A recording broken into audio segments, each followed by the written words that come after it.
และ8จังหวัดภาคเหนือวันนี้เป็นวันอาทิตย์ที่25กันยายน2565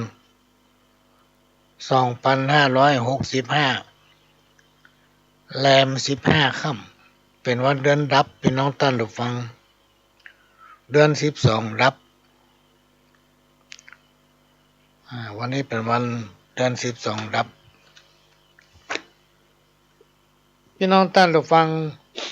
ถ้าจะแปลกใจวันเดือนรับจะได้ว่าใส่เสื้อสีฟ้าเนาะ สำหรับพี่น้องที่ฟังทางวิทยุนี่มันมหันต์ลูกแต่ถ้าฟังทางเฟซทางไลน์มันก็จะหันหูไปตัวเองวันนี้ใส่เสื้อสีฟ้าเพราะว่าไปเลือกตั้งที่หมู่บ้านของพ่อหลวงนี่นับตั้งแต่วันที่พ่อหลวงสว่างเกษียณ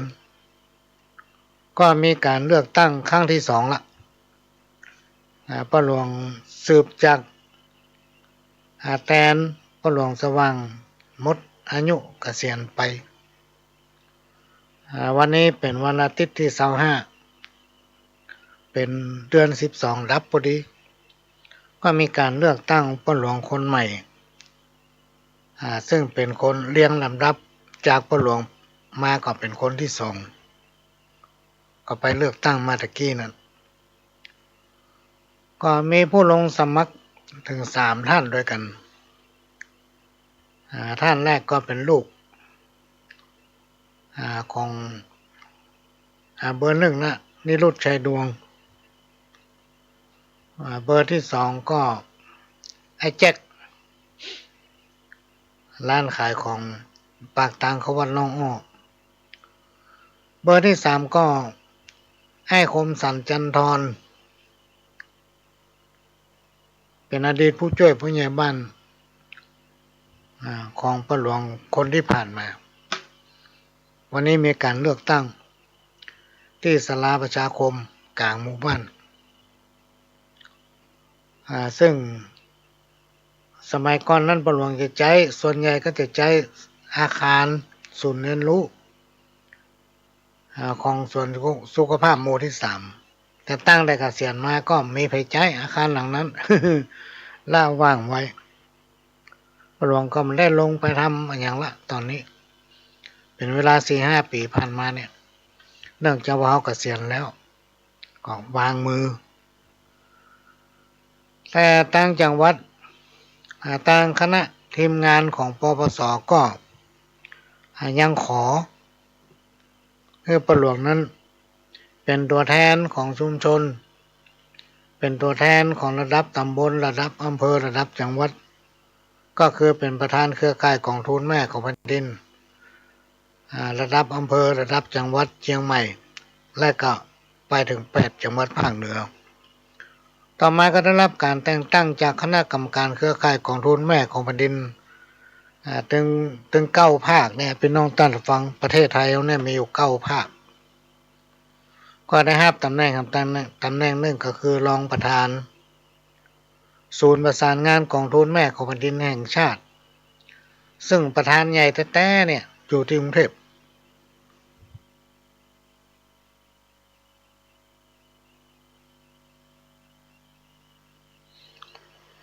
ก็เป็นตำแหน่งที่ค้างฟ้าบนห้องดาวค้างฟ้ามันมีวันเกษียณพี่น้องท่านผู้ฟังจะลาก็ขออยู่ต่อทำจะลาขออยู่ต่อทำแล้วก็มาในปี2565นี่ก็มีการตั้งกฎกติกาขึ้นมาทำไมว่าคณะกรรมการทุกฝ่ายเนี่ยไม่ว่าจะเป็นระดับหมู่บ้านระดับตำบลระดับอำเภอระดับจังหวัดก็ต้องมีวาระ2 ปีนะ2 ปีก็คงจะต้องอยู่ไป2 ปีพี่น้องท่านผู้ฟังและทำตำแหน่งนึงก็คือที่ปรึกษาผู้ตรวจราชการภาคประชาชนพ่อหลวงนั้นอยู่ด้านสังคมแต่ว่าได้รับการคัดเลือกจากที่ประชุมโดยคณะผู้ที่เป็นจิตอาสาภาคประชาชน ที่ปรึกษาผู้ตรวจราชการภาคประชาชนถึงจังหวัดก็เลือกเอาประหลวงเป็นประธานที่ปรึกษาคณะผู้ตรวจราชการภาคประชาชนเขต15ก็คือจังหวัดเชียงใหม่เนี่ยอยู่เขต15ก็อันนี้หมดอายุไปละพี่น้องท่านผู้ฟังหมดอายุเมื่อเดือนสิงหาที่ผ่านมานี้แต่ว่านี่ก็ได้รับประกาศเกียรติคุณประกาศเกียรติบัตรจากสำนัก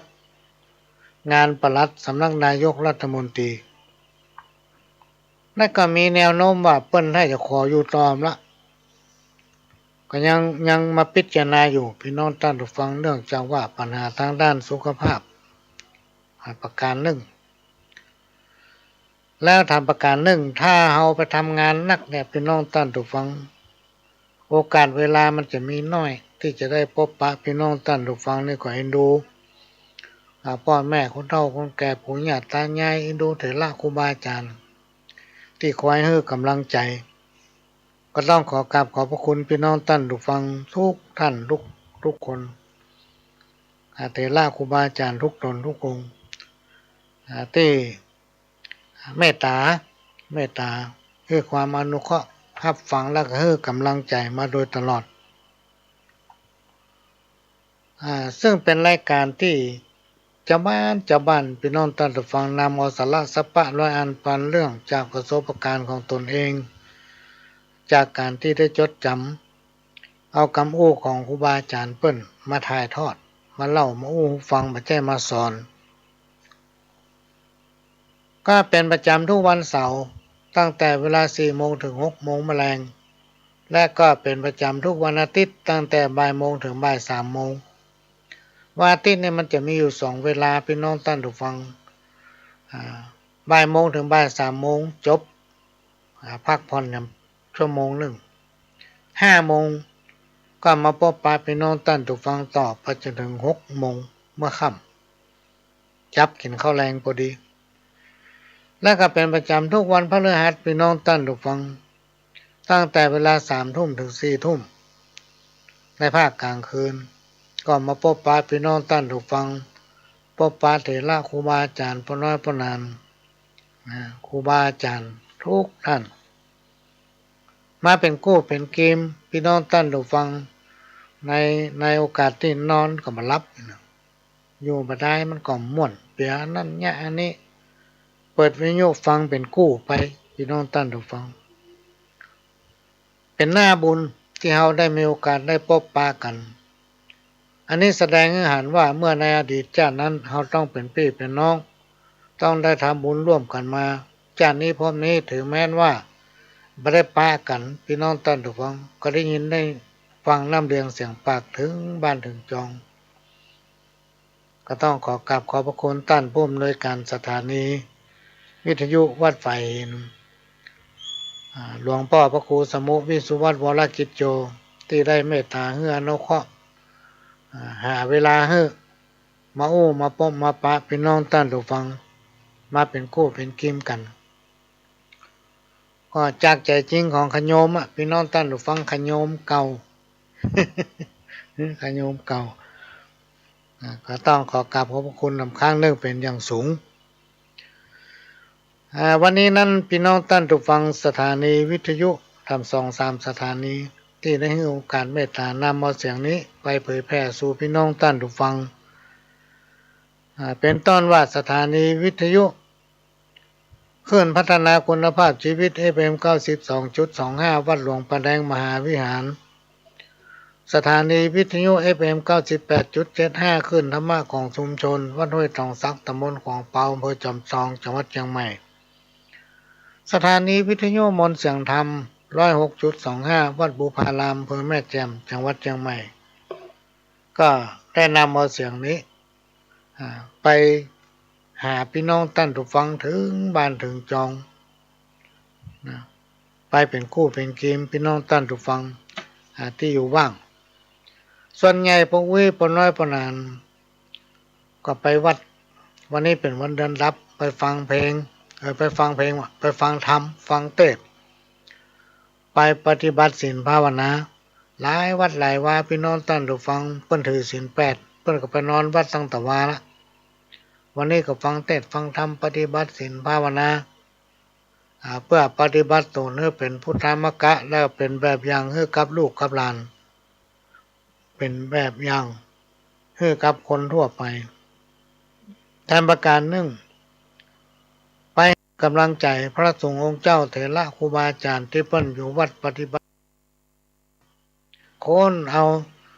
ธรรมะค้นเอาธรรมะค้นเอาสัพพะพี่น้องท่านผู้ฟังอันเป็นธรรมะอันเป็นคำสั่งสอนองค์สัมมาสัมพุทธเจ้านั้นมาเผยแผ่สู่พี่น้องท่านผู้ฟังเอามาอู้ให้ฟังภายนำปฏิบัติก็ดีภายบ่นำปฏิบัติก็ว่าอย่างพุทธศาสนานี่มันจะมีลิขสิทธิ์พี่น้องท่านผู้ฟังบ่มีลิขสิทธิ์นะบ่เหมือนกับศาสนาอื่นพุทธศาสนาของเขานั้นเสรีพี่น้องท่านผู้ฟังไผจะมาหาก็ได้ไผบ่มาก็แล้วแต่ว่าในฐานะที่เฮาเป็นเจ้าพุทธเฮาเป็นเจ้าล้านนาล้านนาของเฮานั้นจะมีบ้านวัดโรงเรียนเนี่ยพี่น้องท่านผู้ฟังเป็นหัวใจวัดคือโรงพยาบาลทางใจที่จะทำให้ใจเฮาสงบสุขแล้วก็ร่มเย็นบางสิ่งบางอย่างเนี่ยเฮาต้องปลงตกพี่น้องท่านผู้ฟังเฮาจะไปยึดติดถ้าไผยึดติดอันเนี้ยมีปัญหาละมันถูกใจเฮาบ่ถูกใจเปิ้นคนที่ชอบเฮามันก็ถูกใจคนที่ชีวิตของคนเฮานั้นเหมือนกับการแสดงวันนี้เป็นเจ้าสวนวันนี้เป็นนักเรียนวันนี้เป็นนักศึกษานะวันนี้เป็นอันนั้นเป็นอันนี้พี่น้องท่านฟังทุกอย่างเป็นวิธีการเดินของชีวิตเพื่อการยังชีพการประกอบสัมมาอาชีพทั้งหลายทั้งมวลเนี่ยพี่น้องท่านฟังเพื่อเป็นการยังชีพเพื่อเราอยู่ได้แข่งบุญแข่งวาสนาเนี่ยแข่งตาไปได้พี่น้องท่านฟังตามีหน้าของหน้ามหันต์เพราะฉะนั้นในโอกาสที่เราเกิดมาเป็นคนเราก็ต้องพยายามให้ค่าของคนมันมีกับตัวของเราเพื่อเหมาะสมกับคำว่าเกิดมาเป็นคนการจะเกิดมานั้นมันยากไม่ใช่ว่ากล้าเกิดยากจะตายก็ยากเหมือนกันพี่น้องท่านผู้ฟังเพราะฉะนั้นครูบาอาจารย์ได้หลักธรรมคำสอนขององค์พระสัมมาสัมพุทธเจ้าเพราะว่าความจริงเป็นสิ่งบ่ตายความจริงเนี่ยเป็นสิ่งบ่ตายพี่น้องท่านผู้ฟังถ้าทุกคนยอมรับความจริงและก็ทำตามหน้าที่บ่ยึดติดอันใดมาเป็นของตนเองนะความวุ่นวายก็บ่เกิดขึ้นความสงบสุขจักมาเกิดขึ้นแทนที่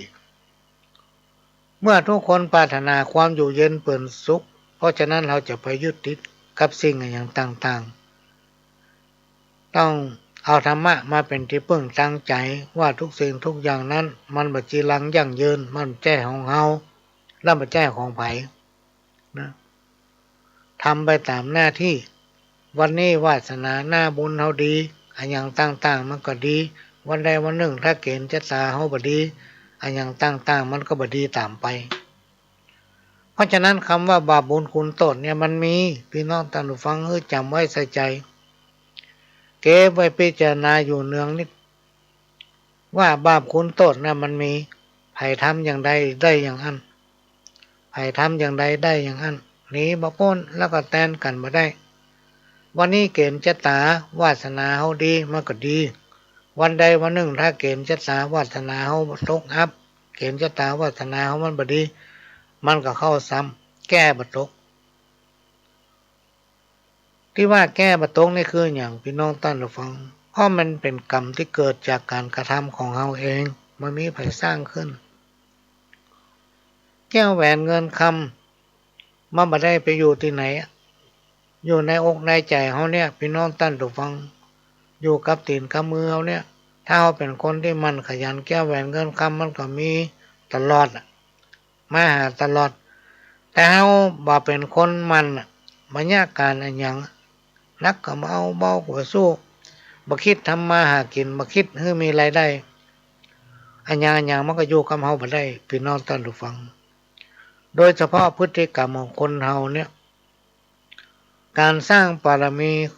ก็คือความดีงามปฏิบัติตนให้เสมอต้นปลายบ่เอียงซ้ายบ่เอียงขวาปฏิบัติทำไปตามหน้าที่ของตนเองยอมรับกับความจริงนะในที่สุดเขาก็จะปะความสงบสุขโบราณอาจารย์เปิ้นกล่าวว่าคนใดโกงเปิ้นมันเป็นวัฏจักรนะพี่น้องท่านผู้ฟังกรรมเดียวเปิ้นก็จะมาโกงมันนะคนไหนชอบล่อลวงเปิ้นกรรมเดียวเปิ้นคนอื่นก็จะมาล่อลวงมันอันนี้คือสัจธรรมคำว่าสัจธรรมเนี่ยพี่น้องท่านผู้ฟัง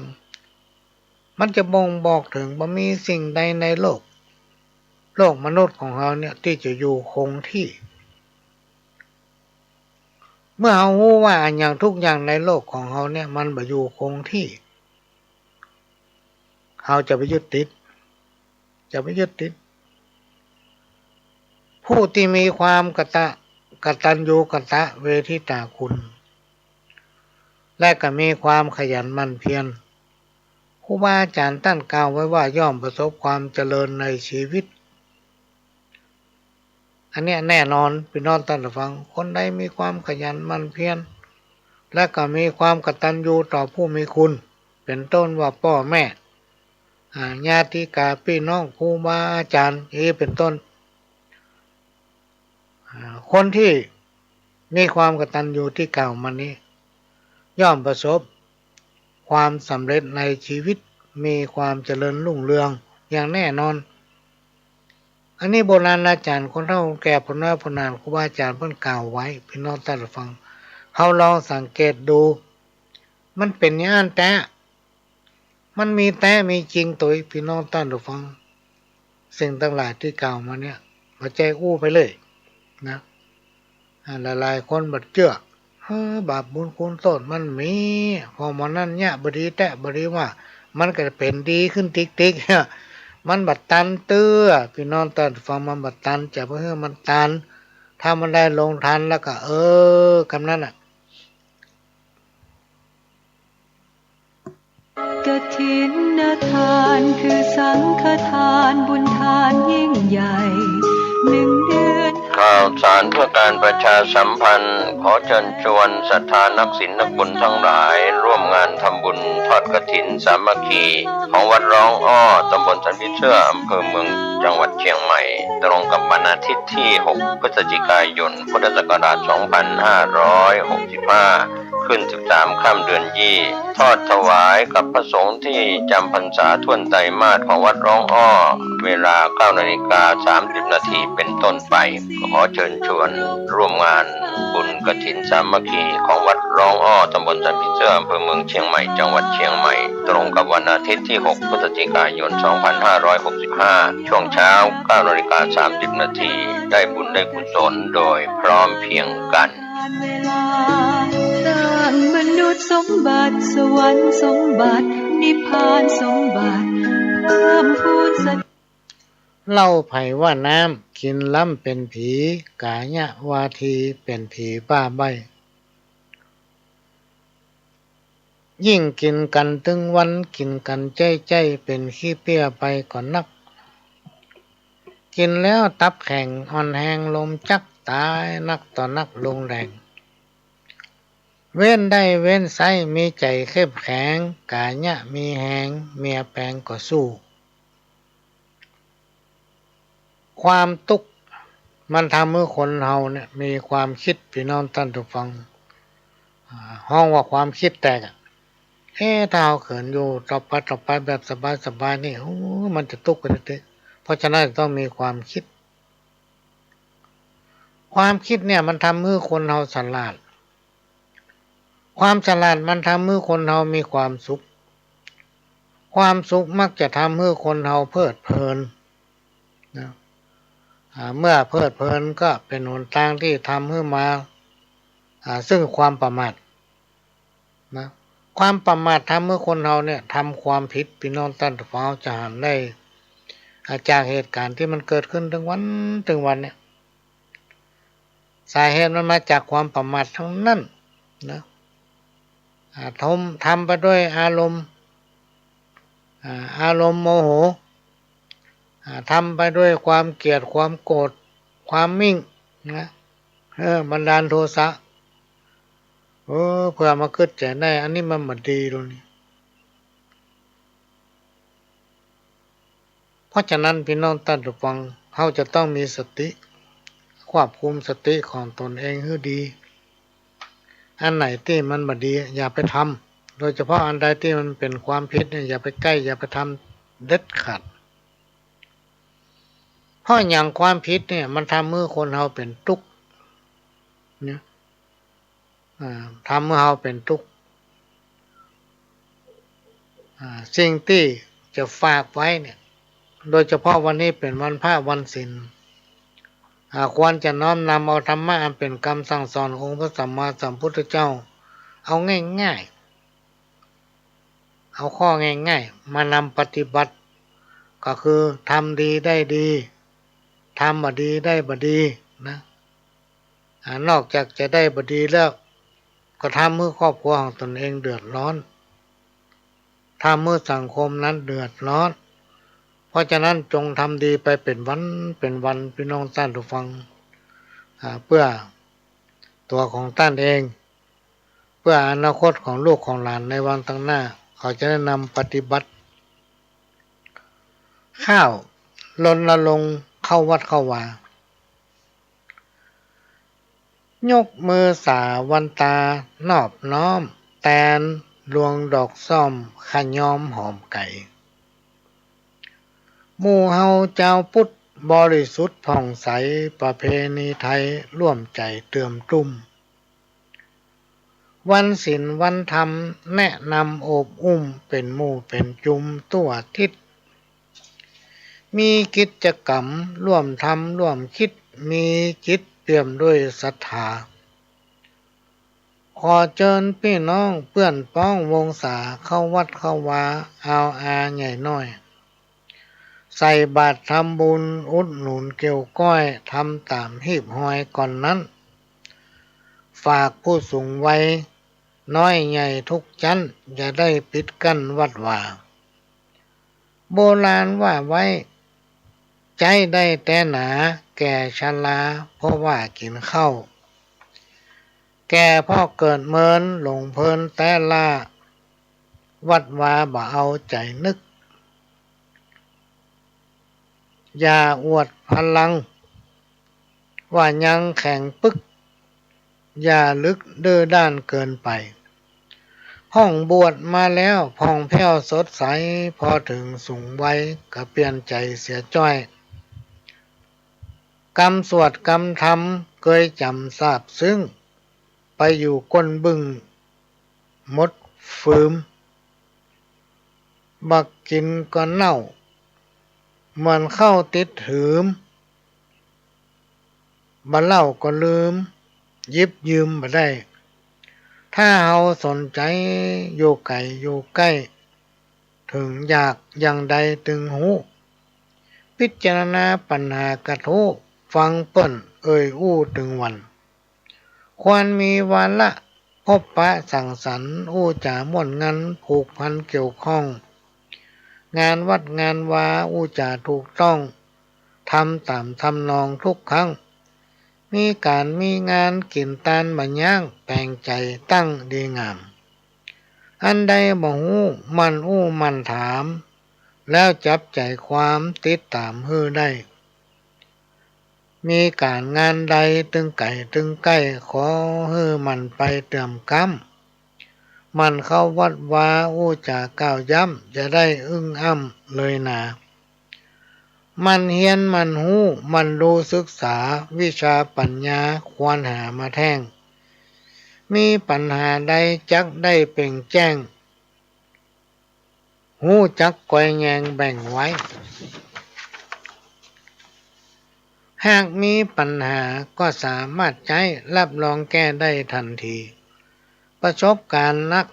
มีสักมีสีอู้จ่าพาทีเป็นที่เชื่อได้ลูกหลานนับถือยกมือน้อมไว้จะไปทิศใดม่วนนัก ฝากผู้สูงไว้ขอ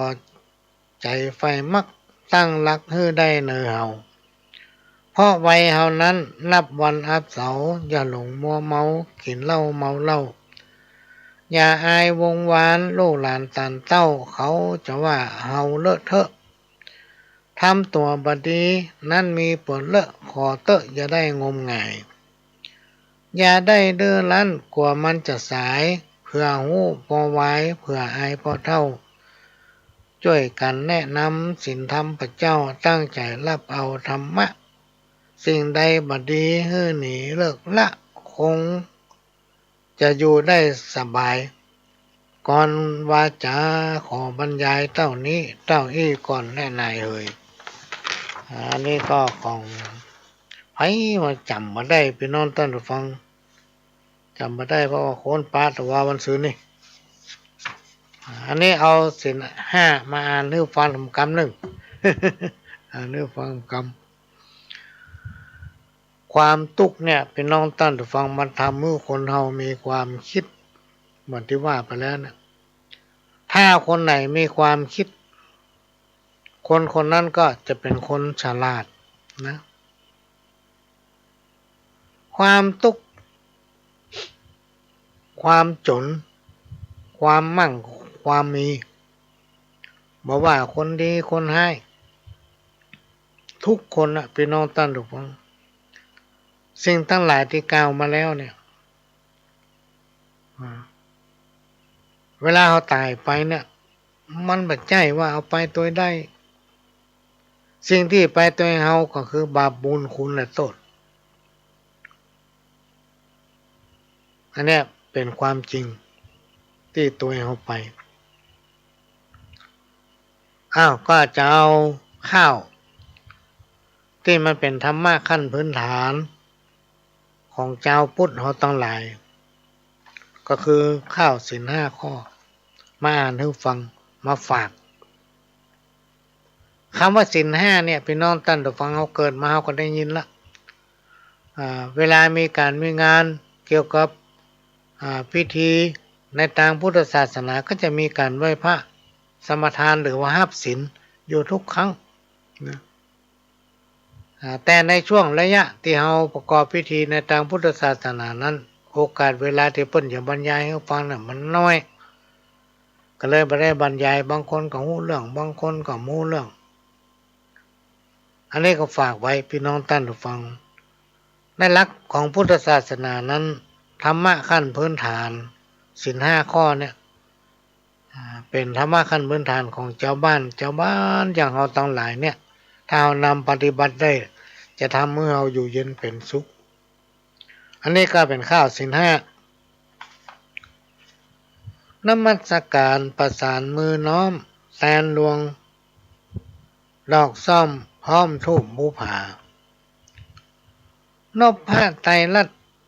น้อมหัดไว้สาไว้เจติยาเทวาตัวลาข้าจักไขจาเนื้อหาศีลห้าขอเฮือปัญญาเป่งวะตามพระประสงค์ขององค์พุทธหวังจะเฮือสุขบานเฮือหายจากทุกข์สนุกสนานมีความสำราญลูกหลานตานเต้าจะขอแนะนำศีลธรรมพระเจ้าข้อที่หมู่เฮาซึมซับก่อนจะกินตาลประสานคำนับต้องรีบรับศีลห้าทุกข่าวสำหรับวันนี้ขอจี้สืบสาวอู้ถึงเรื่องราวศีลยาวห้าข้อหนึ่งปานาขอจาย่ออย่ามีใจคอชั่วช้าเฮือเว้นจากกรรมเมาดำหวาดว่าบุบตีเข็นฆ่าทารุณสัตว์ตัวใหญ่น้อยต้องคอยอุดหนุนเมตตากำจุนใจบุญพอเฝ้าข้อสองอาทินนาทัดมาเนอเจ้าอย่ามีใจเบาชอบยักทรัพย์สินของไผอย่าได้ไฟมักแอบ ลักซ่อนได้โลภอำมาใจของตัวอย่ามัวไฟเฝ้าจะปาฮื้อเฮาเดือดร้อนข้อกาเมข้อ3อย่าหยามกู้ซ้อนแอบไปออดอ้อนนงไหวห้องมีคู่แล้วยังเอี่ยวเหลียวไหลล่อนเล่เลยไปนอกใจคู่ข้างทำให้ครอบครัวมัวหมองแตกบ้างมีแต่หนทางหายนะถ้าหากไผมีควรดีเลิกละสละให้ได้ดีงามอย่าได้ย่อท้อสินข้อที่3ควรพยายามทำตามให้ได้ครอบครัวจะดีบ่มีหมองไม่จักเป็นกำไห้ชีวิตข้อที่4มุสาเน้นว่าอย่าคิดมีจิตหลอกเล่นเลยไปวาจาไล่กดพูดปดเหลวไหลเปิ้นว่าควันไฟไผห่อบกุ้มเรื่องบดีจริงบ่มีจริงอ้างอิงอบอุ้มจุหลอกหมู่จุมว่าไว้ขอให้อู้จาเนื้อหาแน่ไซคงจะช่วยได้แต่หนาส่วนข้อ5นั้นสำคัญนักหนาคือข้อสุราถือว่านักใบเครื่องดองของเมาอย่าเอามาใกล้จะเป็นพิษภัยยิ่งนักตึงฝิ่นกัญชายาบ้าพร้อมพักอย่าลัก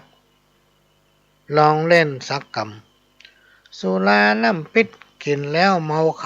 ำน้ำขาวน้ำดำกินลำแต่ใบข้อ5นี้นะรักษาให้ได้อย่าให้ผิดไปข้อนี้ศีล5ข้อนี้นะขอจากก้าวจี้เนื้อหาอย่างอี้สำคัญศีล5นี้และขอแนะนำการรักษาตึงวันสุขสันต์ตัวหน้าโลกจะสุขีจาตินี้จาติหน้าตลอดเวลาแต่เล่าสามัคคีกันตึงวันค่ำเจ้าบ่มีโศกเศร้าอันใดก่อนซอใหญ่ขอจบตอนนี้เต้าอี้ก่อนแล่นายเฮยอันนี้คือเป็นธรรมะขั้นพื้นฐานพี่น้องท่านทุกของคนชาวบ้านเฮาที่ฝากไว้เมื่อคนเฮาทั้งหลายนั้นนำปฏิบัติถ้าไผปฏิบัติได้นะจะอยู่เย็นเป็นสุขนะทำอย่างกำผิดกฎหมายพี่น้องท่านฟังอันนี้ก็มาฝากไว้เป็นข้อคิดกฐินทานคือสังฆทานบุญทานยิ่งใหญ่1 เดือนข่าวสารเพื่อการประชาสัมพันธ์ขอเชิญชวนศรัทธานักศีลนักบุญทั้งหลายร่วมงานทำบุญทอดกฐินสามัคคีของวัดร้องอ้อตำบลสันพิเชื่ออำเภอเมืองจังหวัดเชียงใหม่ตรงกับวันอาทิตย์ที่6พฤศจิกายนพุทธศักราช2565ขึ้น13ค่ำเดือนยี่ทอดถวายกับพระสงฆ์ที่จำพรรษาท่วนไตรมาสของวัดร้องอ้อเวลา 9:30 นาทีเป็นต้นไปขอเชิญชวนร่วมงานบุญกฐินสามัคคีของวัดร้องอ้อตำบลสันพิเชื่ออำเภอเมืองเชียงใหม่จังหวัดเชียงใหม่ตรงกับวันอาทิตย์ที่6พฤศจิกายน2565ช่วงเช้า 9:30 นาทีได้บุญได้กุศลโดยพร้อมเพรียงกันเวลาสร้างมนุษย์สมบัติสวรรค์สมบัติเอาไปบอกลูกบอกหลานเถอะเท่าที่เฮาสังเกตมานะจะไปคิดว่าคนที่ทำแบบนี้แล้วมีความสุขมันมีความสุขแป๊บเดียวนะก็เดี๋ยวความสุขนั้นหายไปมีนิทานทำเรื่องหนึ่งพี่น้องท่านผู้ฟังก่อนจะฟังนิทานเรื่องนี้ก็มาฟังสปอร์ตทำแป๊บหนึ่งกฐินทานคือสังฆทานบุญทานยิ่งใหญ่ข่าวสารเพื่อการประชาสัมพันธ์ขอเชิญชวนศรัทธานักศีลนักบุญทั้งหลายร่วมงานทำบุญทอดกฐินสามัคคีของวัดร้องอ้อตำบลสันพิเชื่ออำเภอเมืองจังหวัดเชียงใหม่ตรงกับวันอาทิตย์ที่6พฤศจิกายนพุทธศักราช2565ขึ้น13ค่ำเดือนยี่ทอดถวายกับพระ ระสงฆ์ที่จำพรรษาทวนไตรมาสของวัดร้องอ้อเวลา9:30 น.เป็นต้นไปขอเชิญชวนร่วมงานบุญกฐินสามัคคีของวัดร้องอ้อตำบลทับเทือกอำเภอเมืองเชียงใหม่จังหวัดเชียงใหม่ตรงกับวันอาทิตย์ที่ 6 พฤศจิกายน 2565 ช่วงเช้า9:30 น.ได้บุญได้กุศลโดยพร้อมเพรียงกัน เวลาการมนุษย์สมบัติสวรรค์สมบัตินิพพานสมบัติก็ต้องขอกราบขอบพระคุณอาจารย์เกษตรเพชรสำลิดและท่านผู้อำนวยการสถานีท่านหลวงพ่อพระครูสมุวิสุวัฒน์วรกิจโจที่ได้ให้โอกาสอนุเคราะห์เมตตาให้อาจารย์เกษตรเพชรสำลิดได้อัดสปอร์ตให้ในวันที่ 6 พี่น้องท่านผู้ฟังพฤศจิกายน 2565 ก็ขอเชิญผู้ใจบุญร่วมอนุโมทนาบุญในการทอดกฐินสายสามัคคีถวายที่วัดร้องอ้อตั้งแต่เวลา 9 โมงไปถึง 11 โมงครึ่งของวันอาทิตย์นั้นในการนี้ก็จะได้ทำการถ่ายทอดทางสถานีวิทยุ FM 104.50 เมกะเฮิรตซ์วัดไฟและเผยแพร่ออนไลน์ไปทั่วก็ขอเชิญพี่น้องท่านผู้ฟังได้ร่วมเป็นเจ้าภาพโดยพร้อมเพรียงกันและก็ท่านใดที่เป็นเจ้าภาพเจ้าศรัทธากฐินสักสายหนึ่งต้นหนึ่งก็มาติดต่อที่ทางวัดเลยและประหลวงจะมีตะกรุดเกี่ยวกับการค้าขายมอบให้1 ชุดพร้อมกับคำอธิบายของเพิ่นคนได้ตำราเนี่ยพี่น้องท่านผู้ฟังก็ไม่ได้เอามาแปะไม่ได้เอามาแต่งแต้มอย่างทักอย่างคนจากตำราก็จะเขียนกรอบลอกออกมามอบไปชุดหนึ่งเพื่อให้อยู่ดีมีสุขก็ต้องติดต่อที่ประหลวงคนเดียวเนอะเพราะว่าประหลวงเป็นคนท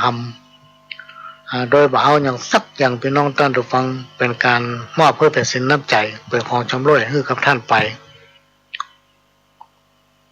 สำหรับปัจจัยที่ถวายนั้นเขาได้กำหนดกฎเกณฑ์ไว้ต้องตั้งอันตั้งอีพี่น้องท่านผู้ฟังตามกำลัง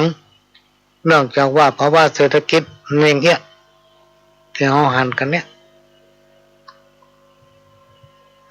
ก็ตามกำลังของท่านเพื่อมือวัดขาดกฐิน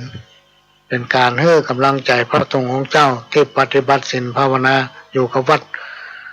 ก็จะได้นำเอาปัจจัยส่วนเนี้ยไปพัฒนาวัดวาอันไหนที่มันสำรุดทรุดโทรมก็ไปแปลงไปนี่หรือว่าเก็บออมไว้นะทางวัดมีความปรารถนาและก็ต้องการค่าได้ที่ดินนะพี่น้องท่านผู้ฟังซึ่งมันก็มีอยู่ที่ข้างวัดนั่นแหละอยู่ในขั้นเจรจาอยู่ถ้าเจรจาได้อย่างไรก็จะมาแจ้งประชาสัมพันธ์ขอช่วยกันสนับสนุนในกองบุญกองกุศลนี้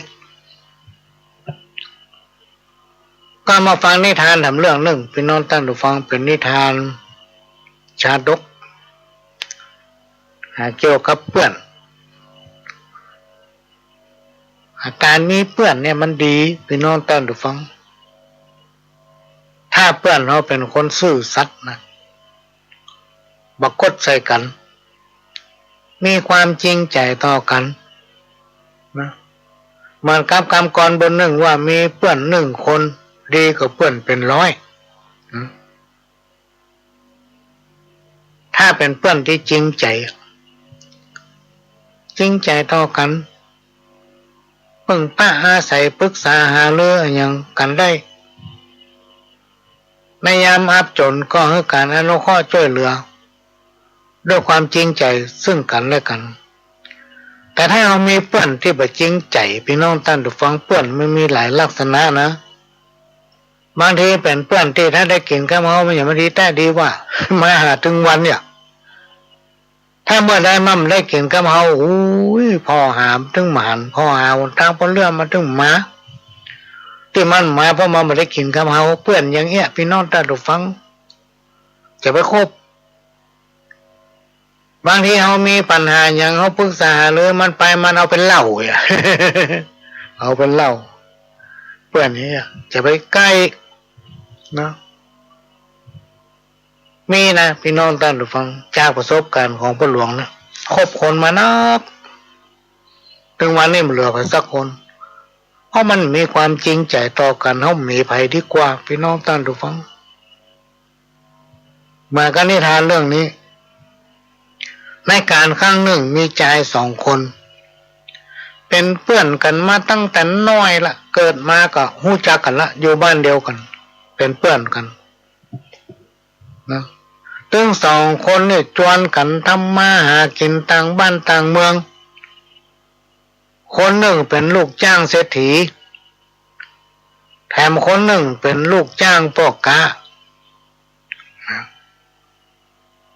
ไอ้กดนี่เป็นลูกจ้างพ่อกะชื่อว่าไอ้กด มันนึงกดเหี่ยวกูยังอ่ะตามชื่อมันนั่นอ่ะกงตาจ้างพ่องกงสตางค์ปเลี้ยงพ่องเนี่ยแล้วแต่โอกาสมันจะเฮืออำนวยคนตั้งหลายเปิ้นถึงตั้งชื่อว่าไอ้กดนะจะไปเผลอถ้าเผลอมันเป็นว่าแมทเอาเปิ้นอ่ะ ยิบเอาเปิ้นส่วน3 คนเนี่ยไปอยู่กับเศรษฐีโอ้ไปอยู่กับพ่อเศรษฐีเปิ้นฮักเพราะว่ามันเป็นคนซื่อเปิ้นก็เลยใส่ชื่อว่าไอ้ซื่อเป็นคนที่มีอุปนิสัยซื่อสัตย์มีความขยันหมั่นเพียรอยู่ไปก็เกิดรักใคร่กับลูกสาวของพ่อเศรษฐีด้วยความใกล้ชิดพี่น้องท่านผู้ฟังท่านเศรษฐีก็พึงพอใจในตัวของพ่อชายคนนี้ซึ่งตั้งชื่อว่าเป็นไอ้ซื่อนะเพราะเป็นพ่อชายหนุ่มที่มีความขยันหมั่นเพียรนะมีความขยันหมั่นเพียรจะต้องมีความสามารถดูแลทรัพย์สมบัติของเขาได้แน่ในอนาคตเนี่ยเป็นมองคนมองเงี้ยพี่น้องท่านฟังนี่พอคนแล้วคิดไปถึงการไก่ว่าคนเนี้ยมันดีไปหน้าเนาะวันหน้ามันจะพาครอบครัวของลูกเขามีความเจริญรุ่งเรืองอันนี้คนแต่ก่อนนะมันมาตั้งแต่สมัยก่อนพุทธกาลและพี่น้องท่านผู้ฟังเพิ่นจะพอคนอย่างเงี้ยเมินตากว้างๆพ่อทางไก่ถ้าหากว่าคนเนี้ยมันจะดีนะก็ส่งเสริมมันนะบัจจัยได้กินกับคนใดว่าคนนั้นดีแล้วเหมือนตาพ่อไปไก่พี่น้องท่านผู้ฟังคิดกล้าใกล้ๆบ่คิดไก่บ่คิดถึงอนาคตวันหน้าบ่คิดถึงคนอื่นๆเอาตัวเก่าได้กินว่าพอตัวเก่าได้กินก็อวดอ้างว่าเปิ้นดีอย่างนั้นดีอย่างนี้เพราะมันได้กินกับเปิ้นท่านเศรษฐีมาพิจารณาถึงคนว่าโอ้คนนี้เป็นคนดีแต่มองไปไกลว่ามันจะต้องรักษาสมบัติหลักฐานเขาเป็นอย่างดีในอนาคตจะเกิดความเจริญรุ่งเรืองนะเปรียบได้เหมือนคนยุคปัจจุบันเนี่ยรับตาว่า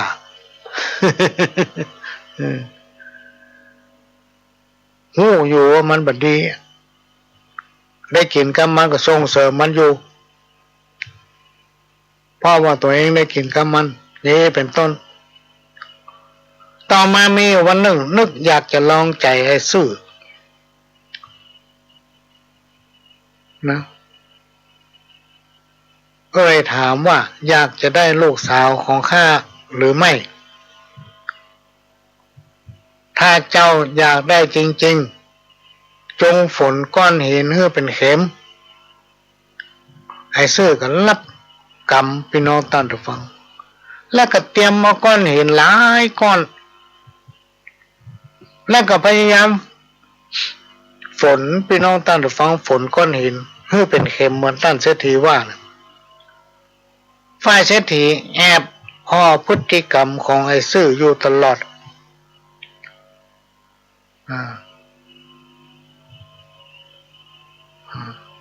หันว่าคนคนเนี้ยเป็นคนตั้งใจมีความพยายามและความตั้งใจจึงยกลูกสาวให้นะ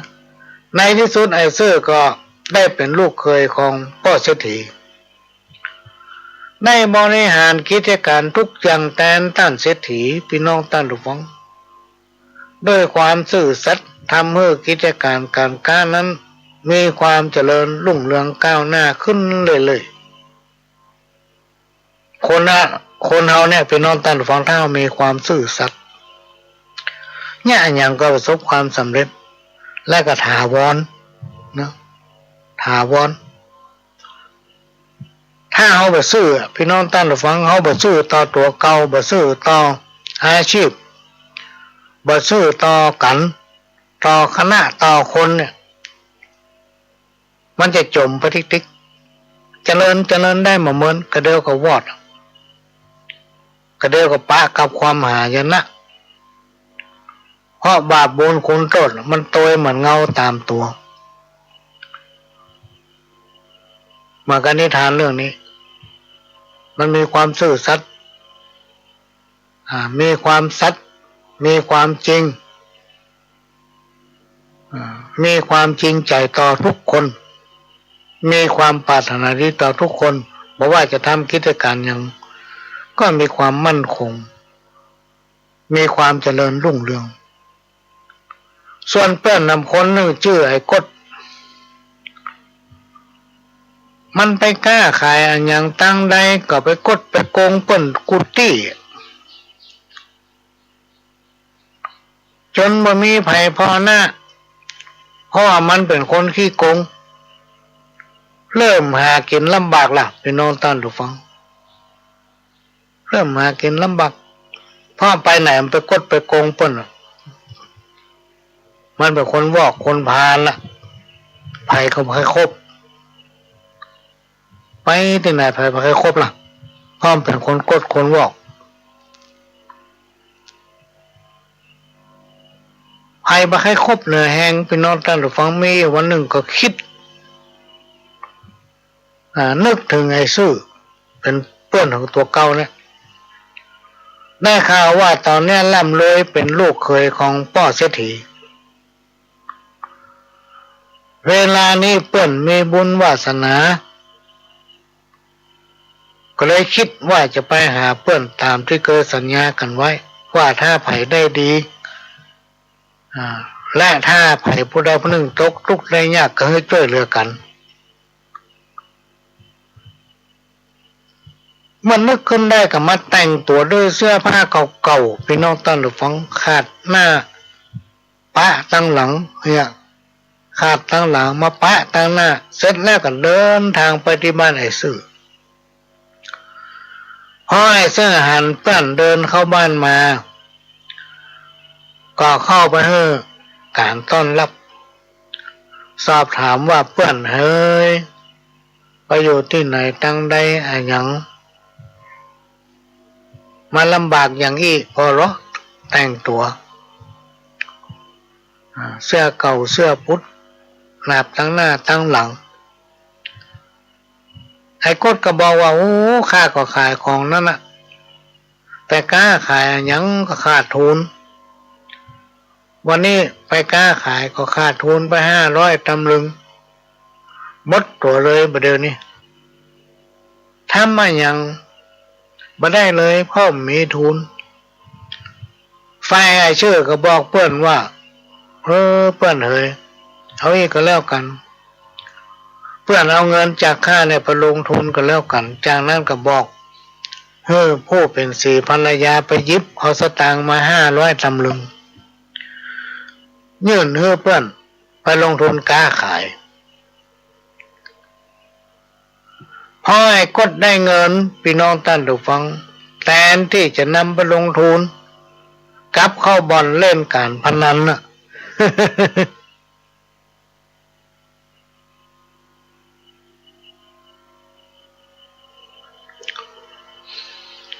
กลับเข้าบ่อนเล่นการพนันเงิน500ตำลึงเสียการพนันหมดไปน้องตัดดฟังเมื่อเงินหมดวันรุ่งขึ้นก็เดินทางไปยังบ้านไอ้ซื่อบอกไอ้ซื่อว่าเปิ้นเอ้ยข้ามีเงินทุนน้อยกล้าขายได้กำไร5 ตำลึง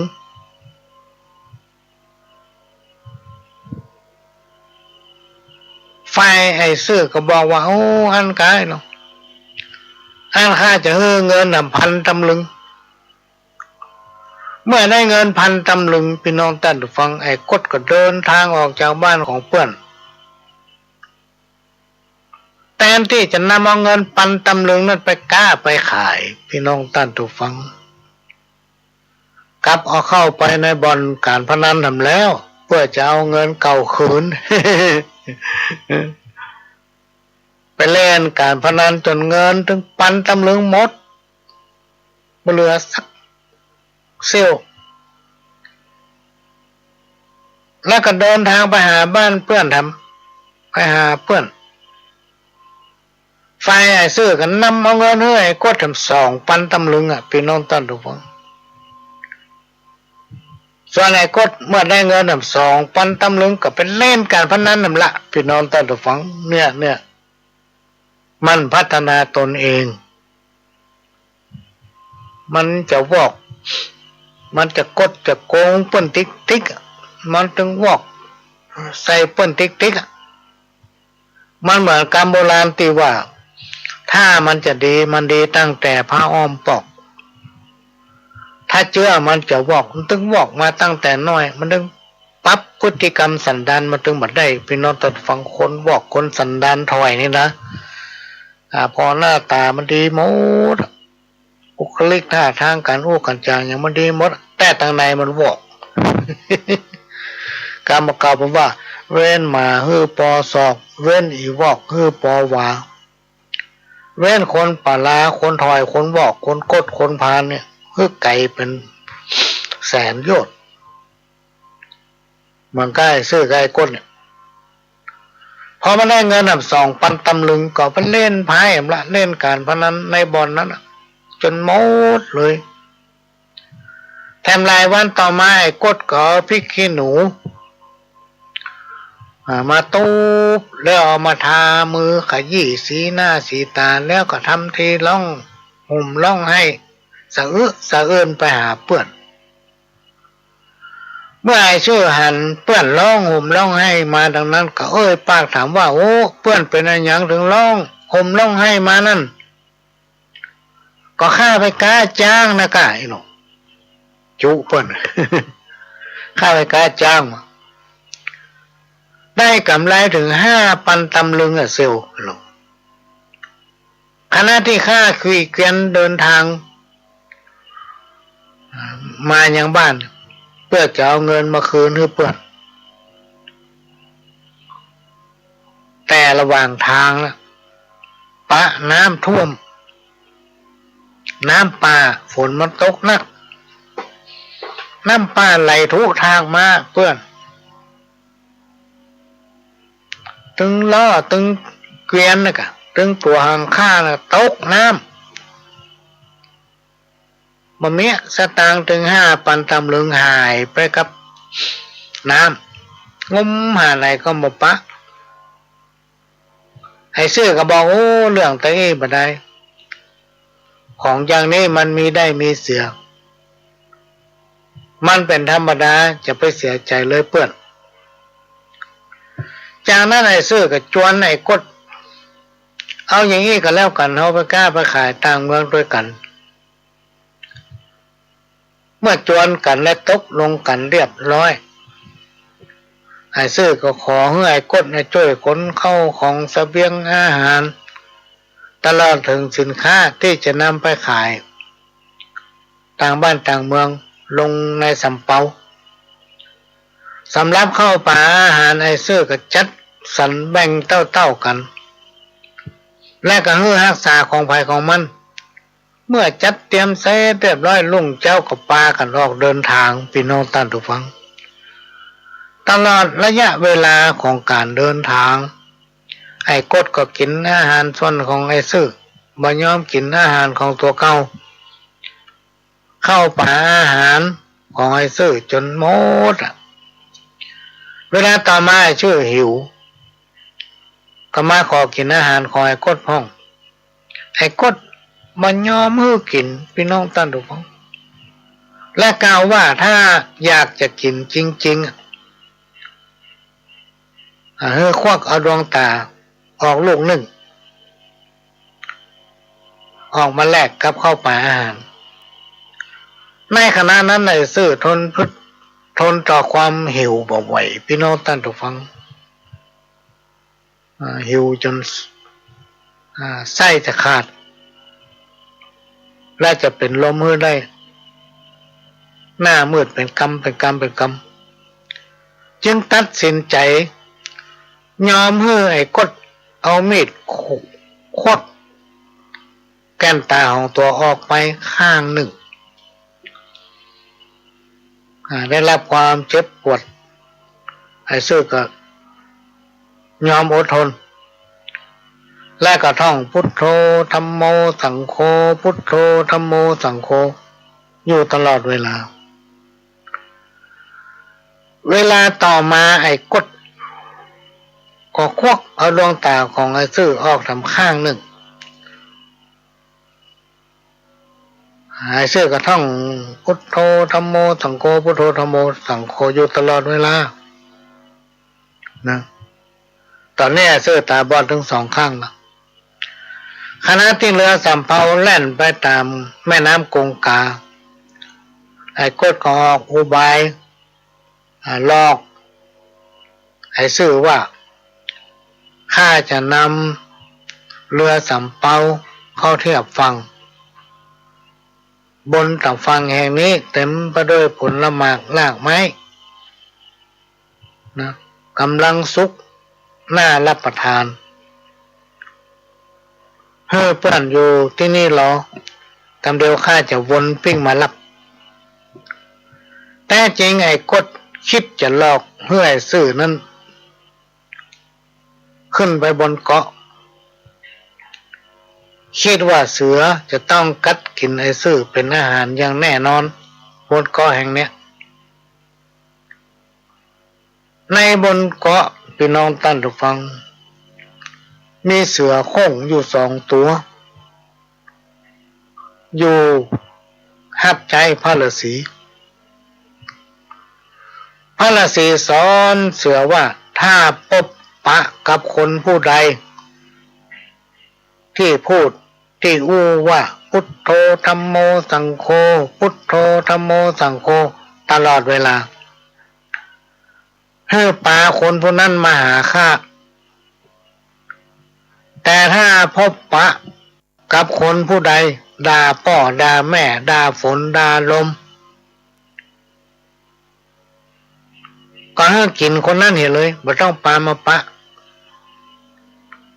ไฟไอ้ชื่อพี่น้องท่านผู้ฟัง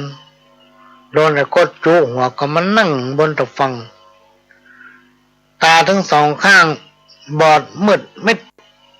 พ่อไอ้กดควักเอาแก่นตาเพิ่นออกไปแล้วพ่อยังตึงมาหันสักอย่างงมซ้อมอยู่บริเวณนั้นปากก็พั่มสวดกู้อยู่ตลอดว่าพุทโธธัมโมสังโฆพุทโธธัมโมสังโฆน่ะตลอดเวลาเสือได้ยินพี่น้องท่านผู้ฟังก็จึงปาไปหาพระฤาษีพอพระฤาษีหันไปซื่อก็รู้ว่าคนคนนี้จะต้องเป็นคนมีบุญอย่างแน่นอนจึงเหาะไปยังดอยถ้ำแห่งหนึ่งและก็เอาดวงตาทิพย์มาใส่เหือซื่อทั้งสองข้างหลังจากนั้นดวงตาของไอ้ซื่อก็มองหันทั้งสองข้างนึกอยากจะหันอะไรยังพออะไรยังก็หันสิ่งนั้น นึกถึงเมียก็หันหน้าเมียละเนี่ยกำลังตักน้ำพอไปยังเมืองหนึ่งก็หันไอ้กดอยู่ในตลาดกำลังซื้อเข้าสู้ของแล้วก็เอามาใส่ในเรือสำเภาและก็มีเงินจากขายสินค้านักหนาป้าป้านเป็นปกเป็นห่อในวันต่อมาไอ้กดก็เดินทางกลับไปนอนตันทุฟังแล้วก็มาจอดเรือสำเภาที่ฝั่งที่ตนเองหลอกเพื่อให้ซื้อขึ้นไปนะแล้วก็แซงตะโกนห้องแต่จริงในใจนึกแล้วว่าไอ้ซื้อนะมันต้องโดนเสือกินไปเรียบร้อยละแต่งห้องไปอย่างนั้นฝ่ายซื้อเมื่อได้ยินเสียงเปื่อนห้องพี่น้องท่านผู้ฟังก็ดีใจคิดว่าเพื่อนของตนเองมารับละคิดว่าเพื่อนของตนเองนะโอ้มันมีความจริงใจแท้ขาปิ๊กมันก็แวะมาห้ามเฮาจึงวิ่งออกมาหาพี่น้องท่านผู้ฟังฟังมาหาเพื่อนพอไอ้กดหันก็แปลกใจว่าแทนที่เพื่อนเขาจะต้องตายทุกเสือกินไปแล้ว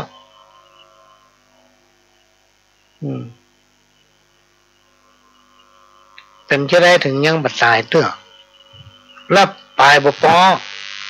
มีตาอะไรไหมอ่ะซึ่งเขาควักขว้างไปแล้วตอนนี้มีตาหันทุกอย่าง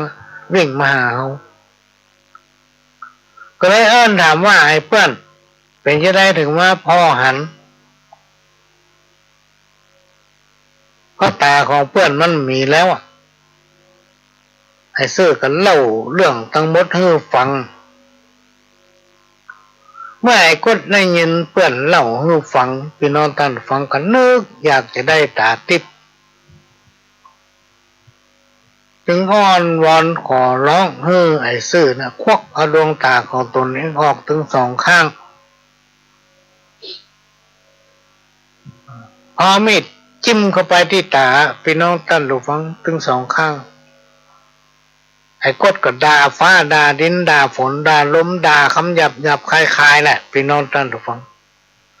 เมื่อเสือถึงสองตัวได้ยินก็กระโดดเขาจับไอ้กด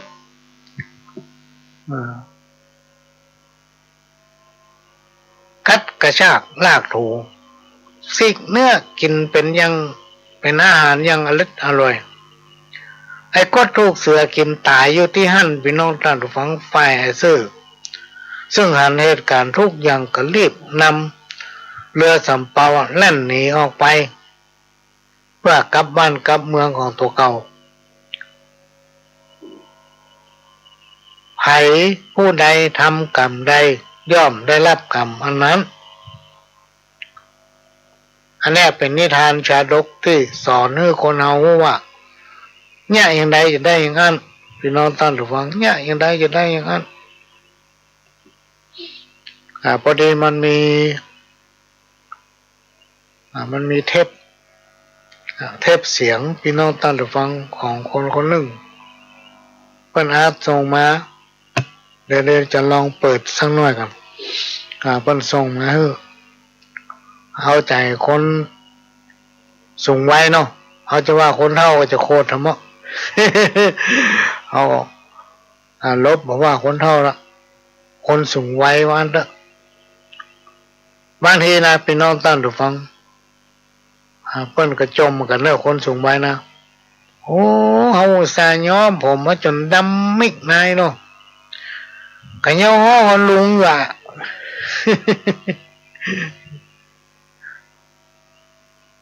อันนี้เพิ่นว่าจะได้หมดเลยนะ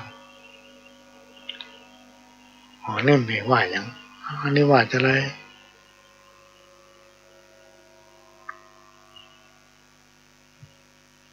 อันนี้มีเสียงอันนี้เป็นคนส่งไว้เพิ่นส่งมาให้ก็มาอ่านให้ฟังเนาะเอามาเปิดให้ฟังสักหน่อยหนึ่ง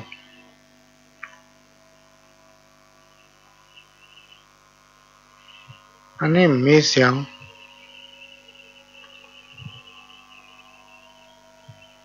ต้องขอสมาภัยด้วยนะขณะนี้พี่น้องท่านผู้ฟังก็กำลังครับเคลื่อนพัฒนาคุณภาพชีวิต FM 92.25 วัดหลวงประแดงมหาวิหารสถานีวิทยุ FM 98.75 คลื่นธรรมะของชุมชนวัดห้วยทองซักตำบลขวงเปาอำเภอจอมทองจังหวัดเชียงใหม่สถานีวิทยุมนต์เสียงธรรม 106.25 วัดบูพาราม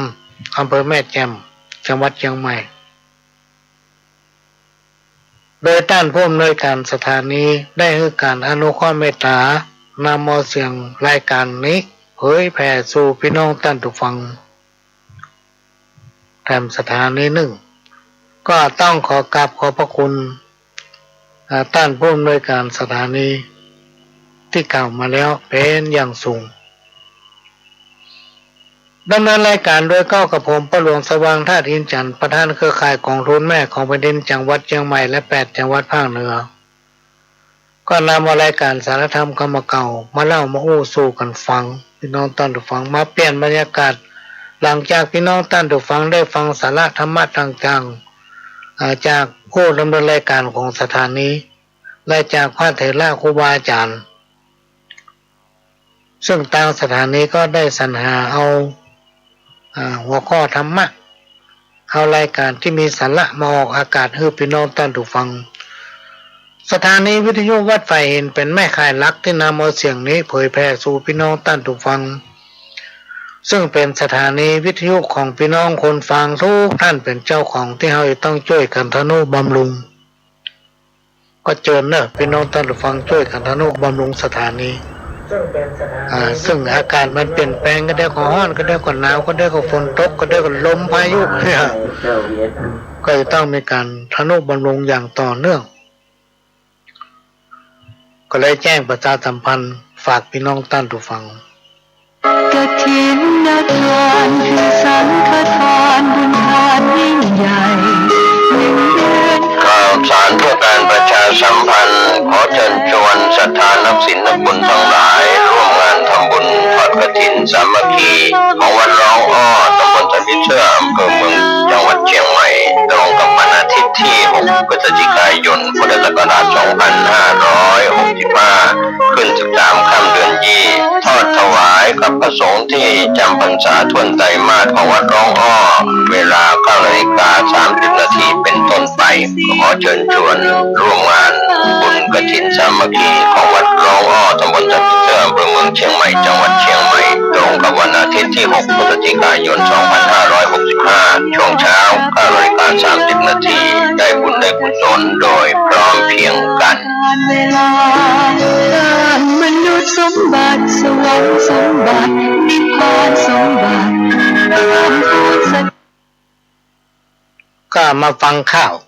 ศีลห้าข้อพี่น้องท่านผู้ฟังนมัสการประสานมือน้อมแตนดวงดอกส้มพร้อมบุภานพพระไตรลักษณ์น้อมหัดไหวสาไหวเจติยาเทวาทั่วลาตามพระประสงค์ขององค์พุทธะหวังจะช่วยให้สุขบันให้หายจากทุกข์สนุกสนานมีความสำราญลูกหลานตามเต้าจะขอแนะนำศีลธรรมพระเจ้าข้อที่หมู่เฮาซึมซับก่อนจะกินตานประสานคำนับ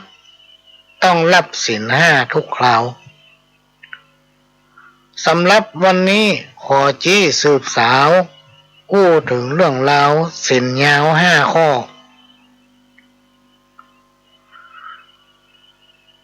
ข้อ 1 ปานาขอจ๋าย่ออย่ามีใจคอชั่วซะเพื่อเว้นจากกรรมมัวดำหวาดว่าบุปติเข็นฆ่าทารุณ สัตว์ตัวใหญ่น้อยต้องคอยอุดหนุนเมตตากำจุนใจบุญพ่อเฝ้าข้อ2อาทินนาทัดมาเลิกเจ้าอย่ามีใจเบาชอบยักทรัพย์สินของไผอย่าได้ไปมักแอบลักซ่อนได้โลภอำสินข้อ2นี้ควรดีจดจำหันเงินหน้าดำหันคำหน้าเศร้าบ่ใจของตัวอย่ามัวไฟเฝ้าจะปาให้เฮาเดือดร้อนกาเมข้อ3อย่ายามกู้ซ่อนแอบไปออดอ้อนนงยาวแอบไปออดอ้อนนงไว้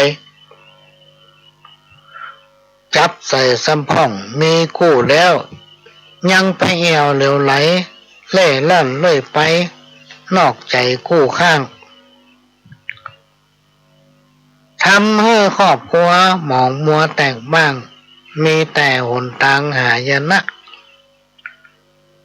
ถ้าหากไผมีควรดีเลิกละสละให้ได้ดีงามอย่าได้ย่อท้อสินข้อที่3ควรพยายามทำตามให้ได้ครอบครัวจะดีบ่มีหมองไม่จะเป็นกำให้ชีวิตข้อ4มุสาเน้นว่าอย่าคิดมีจิตใจลอกเล่นเลื่อยไปว่าจะไล่กดพูดปดเหลวไหลเปิ้นว่าควรไฟไปห่อบกุ้มเรื่องบ่มีจริงอ้างอิงโอบอุ้มขอให้อู้จาเนื้อหาแน่ไซคงจะช่วยได้แต่หนาส่วนข้อ5นั้นสำคัญนักหนาคือข้อสุราถือว่านักใบเครื่องดองของเมาอย่าเอามาใกล้จะเป็นพิษภัยยิ่งนักตึงฝิ่นกันซายาบ้าพร้อมพักอย่าลักลองเล่นสักกรรมสุราน้ำพิษกินแล้วเมาขำน้ำขาวน้ำดำกินลำแต่ใบข้อ5นี้นะรักษาให้ได้อย่าให้ผิดภัยข้อนี้ศีล5ข้อนี้ขอจากล่าวชี้เนื้อหาอย่างที่สำคัญศีล5นี้ขอแนะนำกันรักษาถึงวันสุขสันต์ตัวหน้าโลกจะสุขีชาตินี้ชาติหน้าตลอดเวลาแต่เล่ามีสามัคคีกันถึงวันค่ำเจ้าบ่มีโศกเศร้าอันใดก่อนซอใหญ่ข้าวเต้าอี้ก่อนและนายเฮยนี่เป็นข้าวศีล5วันที่เข้ารายการช่วงแรกก็ฟังละพี่น้องตั้งแต่ฟังว่าถ้าเรามีศีล5ข้อทำมันยังกำผิดกฎหมายแต่ถ้าเราก็ถึงกฎหมายพี่น้องตั้งแต่ฟังเขาใจอะไรเห็นทางด้านกฎหมายมันมีนักพี่น้องตั้งแต่ฟังมันมีนักและมีการเปลี่ยนไปเรื่อยๆแต่ศีล5ข้อเนี่ยเป็นเรื่องเปลี่ยนอยู่มา2,000 กว่าปีแล้วอย่างใดอย่างนั้นละไม่อยู่เสมอทำดีได้ดีทำบัดนี้ได้บัดนี้ถ้าเอานำปฏิบัติได้เนี่ยมันเรื่องผิดศีลสักข้อพี่น้องตั้งแต่ฟัง ก็ลองนำปฏิบัติพอทำบน1ทุกขังโลเกสัพเพวะทุกในโลกสงสารเปิ้นเล่าจาไว้มี108ประการเกิดมาพบปานมนุษย์ลุ่มใต้ทุกข์ร้อนทุกข์หนาวเจ็บเป็นไม่ไข้ทุกข์เป็นหวัดไอกระเพาะทุกข์น้ำปักตีนทุกข์เป็นหนี้นักทุกข์โลกซับจางทุกข์จมทุกข์ค้างกับลูกกับเศร้าทุกข์อิดทุกข์หิวคนแก่คนเฒ่าทุกข์บ่มีแหงอ่อนพักทุกข์ของหนุ่มสาวทุกข์เรื่องความฮักอกฮักบ่ได้วิวาห์ ตุกป่อไม้ไม่ห้างตุกอยู่เอกาตุกของเจ้านาขายเข้ามาได้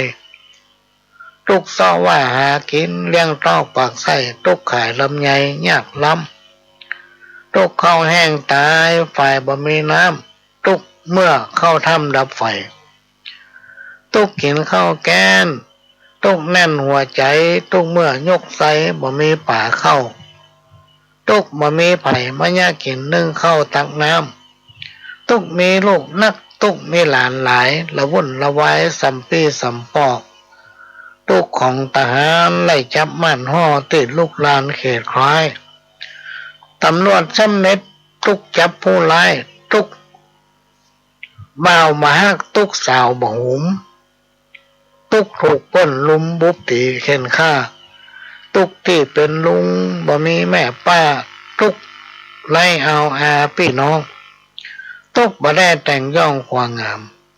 ตุกจีบนักร้องตุกกิ๊กมาตอมตุกน้องเมียบ่งามตุกยำเมื่อกินข้าวตุกมีผัวขี้เหล้าตุกลูกตุกผัวมัวเมาเล่นพายตุกเขาบ่ใส่เงินยืมตุกบ่มีเกลือยาเมื่ออมเมี่ยงตุกหมอยาเมืองหายจ้าตุกขายของเหลืองเป็นตุกแม่ก้ากำให้บ่ได้ปุดตื่นตุกใจคนฮักมั่นแล้วมาเขินตุกกินแกงนอเฮินปากบืนพื้จื้อตุกของยาจกขอเปิ้นมาเฮ้อตุกตุ้ยปุ่มลามตุกแอวบะแค้วตุกของผู้นำกำนันแก่บ้านตุกอบตก็มีหลายด้านเรื่องการบ้านการเมืองสัปปะสจสสตุกมีภาระปัญหาต้องใส่ชุมชนตุกให้วัดนกสัตว์ปีกมีขนเกษตรตำบลหกเหนือล้นใต้ตุกของหมอรักษาโรคไข้แถววัดไอโรคเกาต์ทุกคนส่งของต้องรับดึกลูกเจ้าตุกลืมมาเข้ายามแรงตุกมามีถ้วยจ้อนตุกยามเมื่อกินแกงตุกมามีเมียแปลงตุกเหงานั่งให้พ่องตุกเป็นพ่องตุกเป็นใบตามโดยกันไปรวบปุ๊บตุกกสตุกใจนี่บ่ครบขายเข้าบ่ได้ราคาตุกพระหน้าแรงตุกแน่นตุกหนาตุกสอนศรัทธาลืมมาส่งเข้าตุกไผ่ตุกมันตึงหนุ่มตึงเท่าตามกรรมคนเฮาตุกยาเมื่อเป็นตุ่มเหมือนตายาบมุดตุกยาเมื่อห่มผ้ามันขันตุกมวลฝูงนี้ที่ว่าสักกันบ่เจ้าเตรียมตันเจ้าตุกแห่งข้าตุกใจเป็นครูอยู่กองทัพหน้าปลูกฝังปัญญาความคิดสอนลูกสอนหลานเก่งกล้ามีฤทธิ์กึดล่ำสร้างความดีฮักพี่ฮักน้อง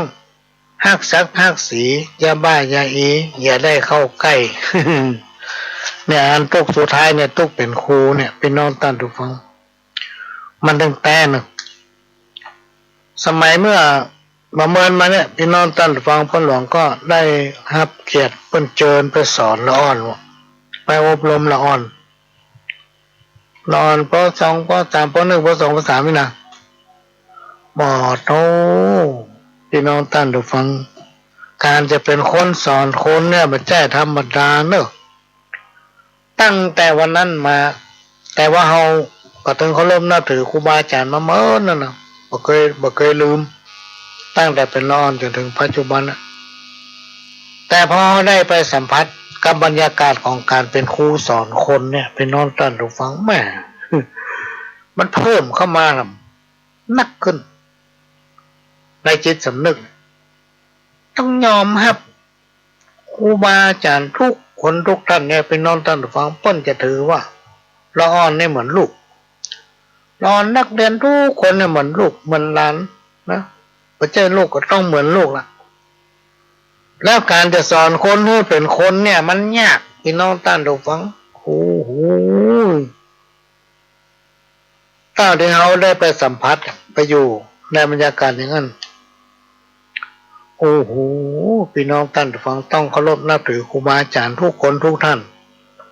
การสอนคนเพื่อเป็นคนเนี่ยมันยากขนาดอ่ะ แล้วเราได้ไปอยู่กับบรรยากาศอย่างนั้นอ่ะพี่น้องท่านฟังมันเป็นเรื่องที่ยากที่สุดอันนี้ก็มาเล่าสู่กันฟังพี่น้องท่านฟังก็ถือว่าคนที่เป็นครูเป็นอาจารย์สอนคนให้เป็นคนนั้นน่ะเป็นผู้ที่มีความประเสริฐนะมีความประเสริฐก็ต้องขอแสดงความชื่นชมที่ผ่านมาก็มีงานเกษียณของครูบาอาจารย์หลายที่หลายท่านหลวงก็ไม่ได้ไปร่วมเนื่องจากเพราะว่าที่ต้องเฝ้าระวังกับภาวะกับโควิดเนี่ยอันนี้ก็มาเล่าให้ฟังว่าตึงมดตึงหมู่ตึงมวลนั่นมันแค่ธรรมดาเพราะฉะนั้นการที่เราจะไปสอนภายเนี่ยเราต้องมีการพัฒนาตนเอง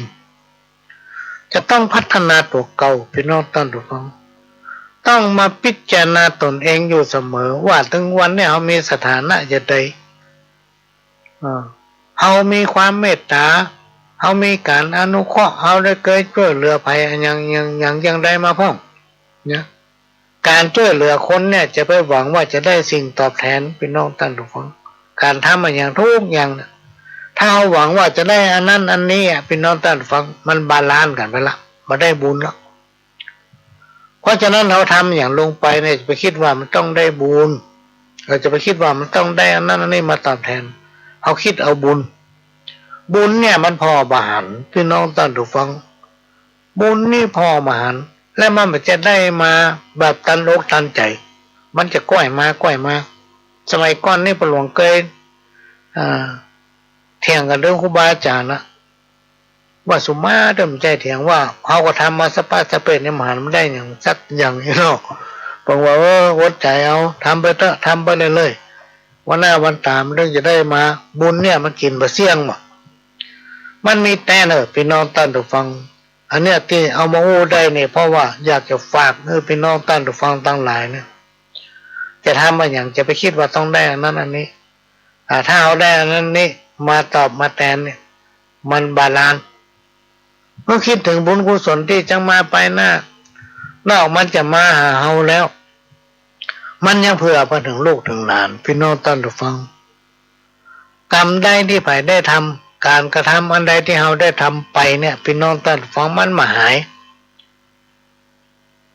อย่างน้อยๆมันก็ฝังอยู่ในจิตสำนึกของคนที่กระทำนั้นนะมันถึงมาตันวันขึ้นได้เหมือนกับผลบุญที่เฮาทำเนี่ยพี่น้องท่านทุกฟังมันแอบแฝงอยู่ในตัวของเฮานี่แล้วมันอยู่ใกล้ตัวของเฮานี่แล้วแต่มันบัดตันมาถึงเพราะฉะนั้นการสร้างบุญพี่น้องท่านทุกฟังครูบาอาจารย์เพิ่นบอกว่าเราจะต้องทำความดีสร้างกุศลทำบุญสุนทานไปเรื่อยๆพี่น้องท่านทุกฟังแล้ววันใดวันหนึ่งที่บุญของเราที่เราทำในชาติเนี้ยเป็นต้นว่าทำบุญตักบาตรไปทานขันเข้าหาคนนั้นคนนี้ทานขันเข้ากลางเฮือนไปฟังธรรมไปปฏิบัติศีลภาวนาไปทานธรรมไปทานพระป่าไปทานกฐินไปทานอย่างนี้พี่น้องท่านฟังมันสั่งสมไว้แล้วมันไปเชื่อมเอาบุญที่มันโตยหาเขาตั้งแต่อดีตชาติมันไปเชื่อมกันมันจะเป็นผลมาเขาทำให้หนึ่งอยู่ดีกินลำอยู่ดีสบายอยู่ดีมีสุขมีลูกมีหลานก็อยู่ถ้อยฟังกรรมมีลูกมีหลานก็ทำเมื่อเขามีความเจริญก้าวหน้าเพราะผลบุญที่เขาทำสั่งสมไว้นั้นมันมาจากแต่ถ้ามันมาแล้วมันไหลมาอย่างน้ำเนี่ยพี่น้องท่านทุกฟังมันถึงไม่แห้งมันถึงไม่ขาดมันถึงไม่หายอันนี้ก็นำมาฝากไว้นะนำมาฝากไว้กับพี่น้องท่านทุกฟังทั้งหลายเพื่อท่านจะได้นำไปบอกให้ลูกเต้าเหล่านั้นเพื่อสั่งสมความดีงามไว้กฐินทานคือสังฆทานบุญทานยิ่งใหญ่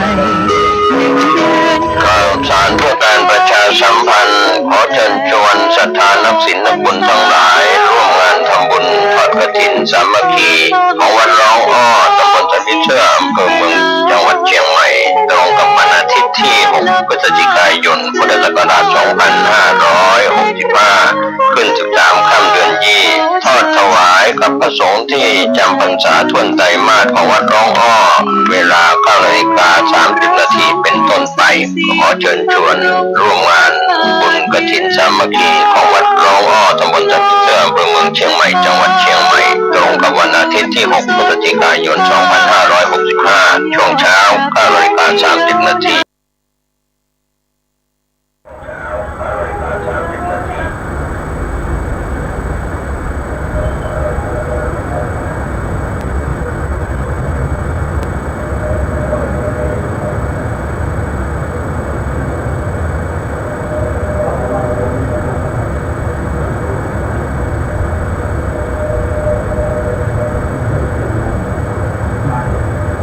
FM 104.50เมกะเฮิรตซ์จากวัดไฟหิน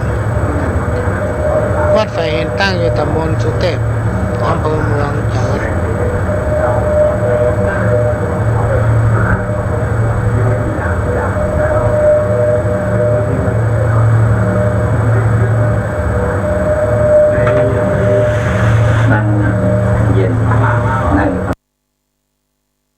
ลูกนี้เข้ามาฝนมันตก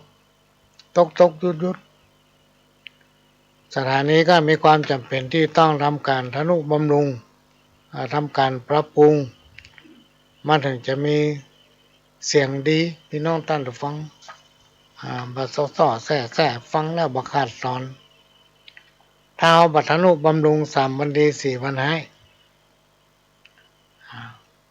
เพราะฉะนั้นก็ขอเชิญพี่น้องท่านผู้ฟังได้ร่วมอนุโมทนาบุญรายการบริจาคปัจจัยเพื่อทนุบำรุงสถานีท่านก็ไปที่ธนาคารไหนก็ได้ธนาคารได้หมดพี่น้องท่านผู้ฟังไปบอกเจ้าหน้าที่ว่าขอโอนสตางค์ให้แม่ครับเตอะเข้าที่หมายเลขบัญชีอันนี้แล้วมันก็จะโชว์อยู่บนหน้าจอคอมของเปิ้นพี่น้องท่านผู้ฟังหมายเลขบัญชีสถานีวิทยุของวัดไฟหินชื่อเปิ้นสคศาลา2 ตัววอแหวนแล้วก็จุดนะพี่น้องท่านผู้ฟังก็ทวนหมายเลขนะก็เดี๋ยวจะบอกหมายเลขบัญชีบอกหมายเลขเนี่ยครับเปิ้นธนาคารไหนก็ได้แต่ถ้าไปต่างธนาคารเนี่ยมันจะเสียค่าธรรมเนียมถ้าท่านไปธนาคารกสิกรไทยเนี่ยก็เสียค่าธรรมเนียมหมายเลขบัญชีพี่น้องท่านผู้ฟังเตรียมจดเนอะหมายเลขบัญชีสถานีวิทยุสคศาลา2 ตัววอแหวนจุดเนี่ยจดใส่ปฏิทินเนอะหมายเลขบัญชีของสถานีวิทยุวัดฝ่ายหิน4712274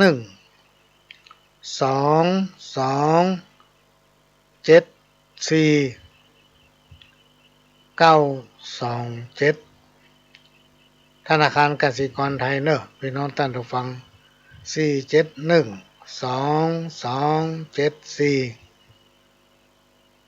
927ก็เชิญพี่น้องท่านผู้ฟังทั้งหลายได้ร่วม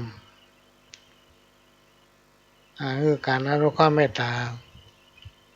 บริจาคปัจจัยตามกำลังของท่าน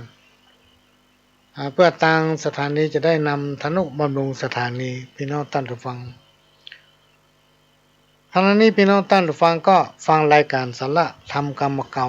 โดยก้าวกับผมพ่อหลวงสว่างธาตุอินจันทร์ประธานเครือข่ายของทูลแม่ของประเทศจังหวัดเชียงใหม่และ8จังหวัดภาคเหนือเป็นประจำทุกวันอาทิตย์ตั้งแต่เวลาบ่ายโมงถึงบ่าย3 โมงวันอาทิตย์นี้มี2 เวลาแล้วก็5 โมงถึง6 โมงแมลงก็จะมาพบปะกันที่นี่5 โมงถึง6 โมงก็จะข่าวมาอ่านมาจ้อยให้ฟังช่วงนี้ก็ฟังสาระสัปปะและอ่านปันเรื่องไปก่อนและก็เป็นประจำทุกวันเสาร์พี่น้องท่านผู้ฟังตั้งแต่เวลา4 โมงถึง6 โมงแมลงและการในภาคกลางคืนก็ทุกวันพฤหัสพบปะกันทางสถานีวิทยุแห่งนี้ต ตั้งแต่เวลา3 ทุ่มถึง4 ทุ่ม3 ทุ่มถึง4 ทุ่มถ้าประจำเป็นก็บ่ขาดพี่น้องท่านผู้ฟังมาฟังกรรมเก่ากรรมเก่าเอามาเล่าใหม่เข้าตามตอกออกตามประตูเข้าตามตอกออกตามประตูมีความหมายว่าจะทำอะไรหยังก็ทำก็ทำตามแบบแผนประเพณีที่พ่อแม่ปู่ย่าตายายเปิ้นปฏิบัติสืบตามกันมาจะไปฝืนฮีดเก่าห้อยเดิมนะครูบาอาจารย์เปิ้นกล่าวว่าคนไหนบ่ทำตามฮีดห้อยประเพณีฝืนบ่มีความเชื่อนะเชื่อพ่องมาเชื่อพ่องเนี่ยพี่น้องตั้งใจฟังแล้วก็ฝืนทำไปเรื่อยๆโดยไม่สนใจสักอย่างครูบาอาจารย์กล่าวไว้ว่าอายุบ่ยืนนะ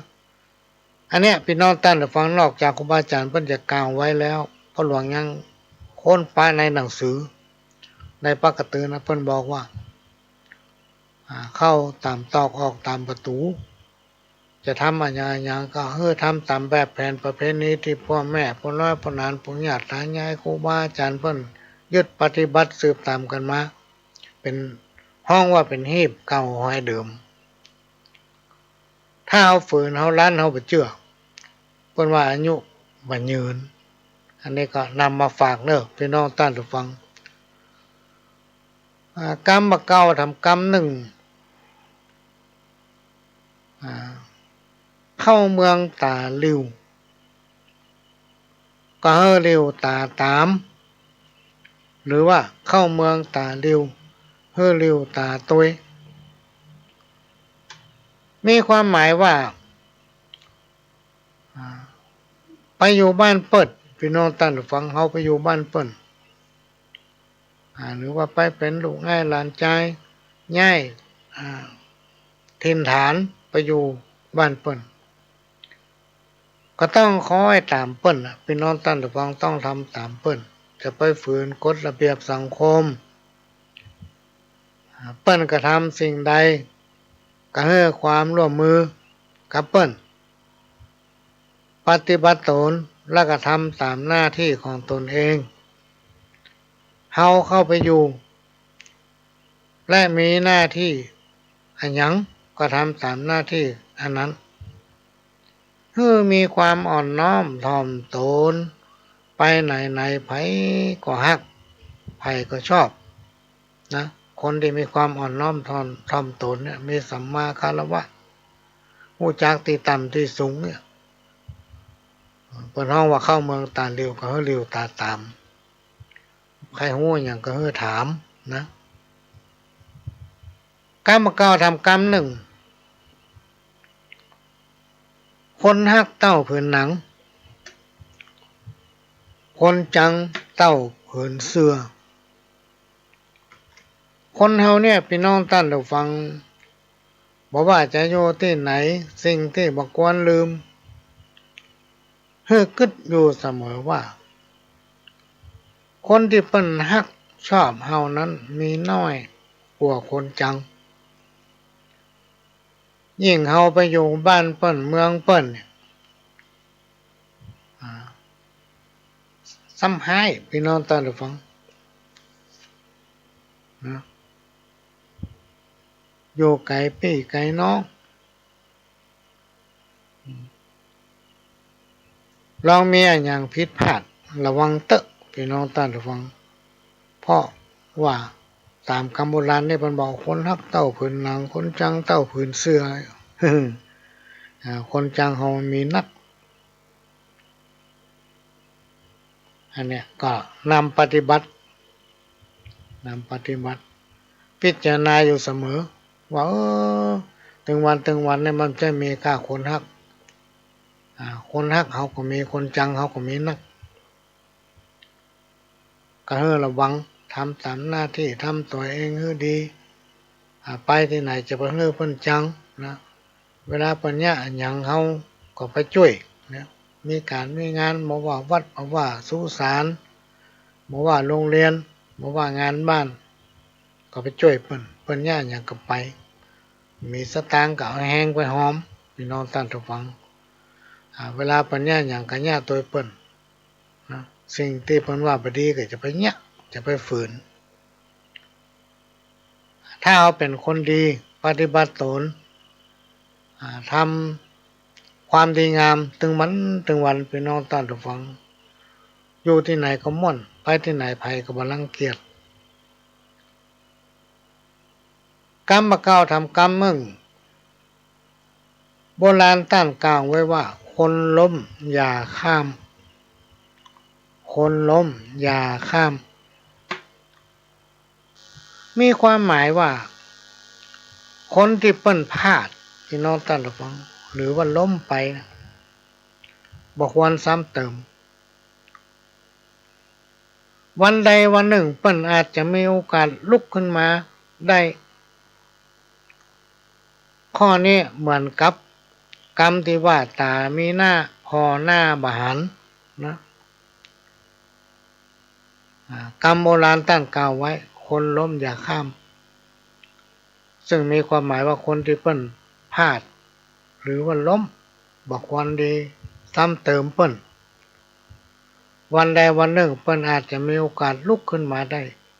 นะคนเฮานี่มันแจ้เหมือนต้นไม้พี่น้องท่านผู้ฟังต้นไม้ถ้ามันล้มลงมันก้นลงมันก็จะแห้งไปติ๊กเอามาเป็นวัวเป็นฟื้นอย่างเดียวประโยชน์ที่เอามาใช้ได้ถ้าเป็นไม้เนื้อแข็งก็เอาไปทำอย่างอื่นถ้าเป็นไม้เนื้ออ่อนเนี่ยคั่วอย่างเดียวพี่น้องท่านผู้ฟังมันจะเหมือนคนเฮาวันว่าบดีข้ามคนล้มตามีหน้าพอหน้าหันมันเป็นกรรมอันเดียวกันกรรมเก่าทำกรรมหนึ่งกับที่อยู่ได้กับใจอยู่ยากมีความหมายว่าแม้นว่าที่อยู่อาศัยมันคับแคบเป็นภาษาเจ้าบ้านเมืองเหนือเขาได้บอกว่ามันกีด มีที่อยู่กีดกำลังภาคกลางภาคใต้เป็นห้องคับแคบแต่อยู่แล้วสบายอกสบายใจเป็นห้องว่ากับที่อยู่ได้กับใจอยู่ยากมันจะตรงกันข้ามกับอยู่คฤหาสน์บ้านหลังใหญ่โตละโหฐานแต่ประทุกกันเนี่ยพี่น้องท่านผู้ฟังมันมีความสุขเพราะมันประทุกกันถ้าเอาอยู่ด้วยกันถ้อยทีถ้อยอาศัยอยู่ด้วยกันเหมือนพี่เหมือนน้องนะถึงมันจะแคบจะคิดอย่างไรก็อยู่ม่วนกรรมเก่าทำกรรมหนึ่งงัวควายชอบกินหญ้าอ่อนงัวควายชอบกินหญ้าอ่อนอันนี้เป็นกรรมเปรียบเปยไปเหมือนคนเฮาพี่น้องท่านผู้ฟังที่มีอายุสูงแล้วมักจะชอบละอ่อนหนุ่มๆสาวๆนะเพราะใจเขาเนี่ยสำคัญพี่น้องท่านผู้ฟังชอบรักเมาละอ่อน รุ่นลูกรุ่นหลานรุ่นเลนพุ่นหันละอ่อนทำหน้าทำตาน้อยตาใหญ่บ่พ่อสังขารของตนเองเนี่ยเพิ่นเปรียบว่างัวกับควายเนี่ยมันชอบกินหญ้าอ่อน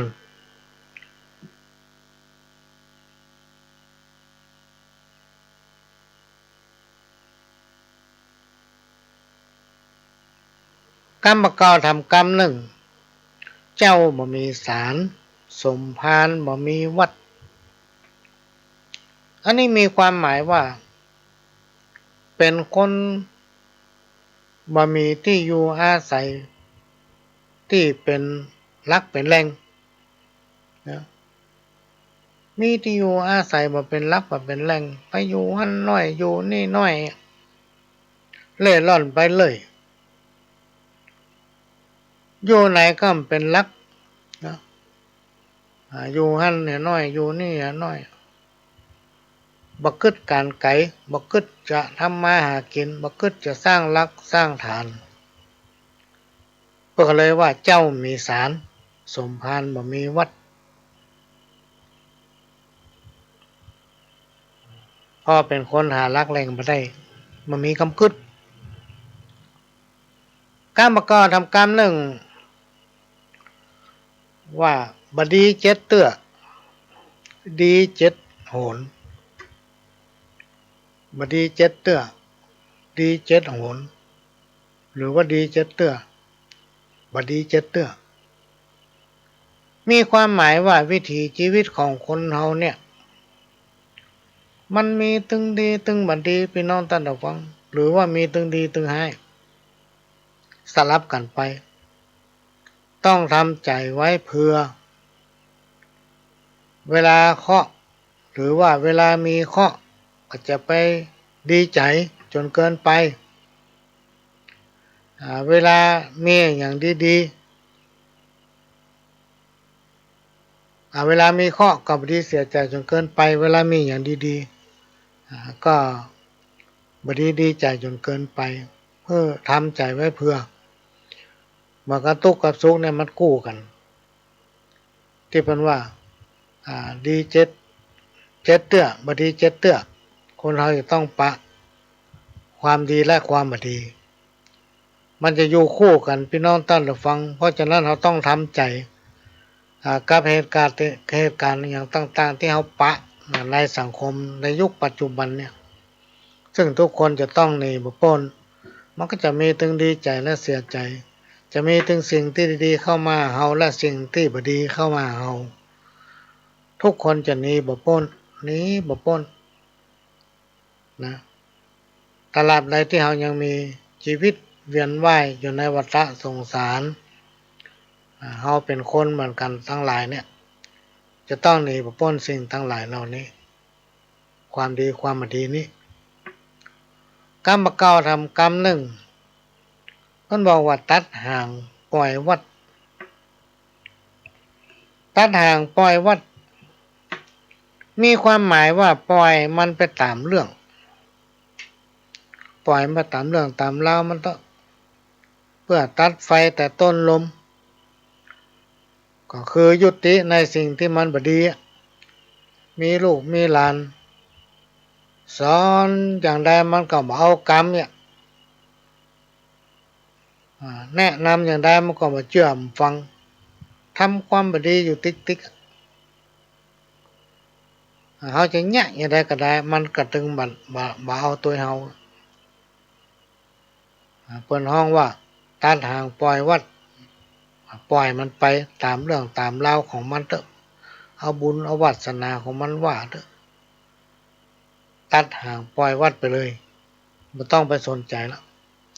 พอสอนอย่างได้มันก็ถึงมาเอากรรมเนาะมันเป็นคนเหลือกรรมกรรมเก่าทำกรรมหนึ่งตบหัว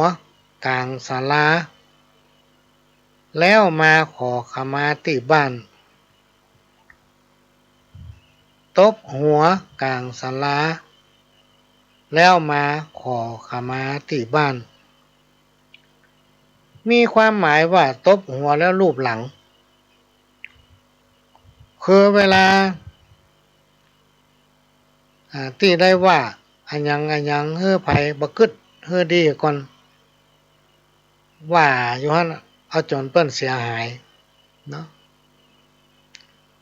เอากรรมบ่ดีใส่ฮือเปิ้น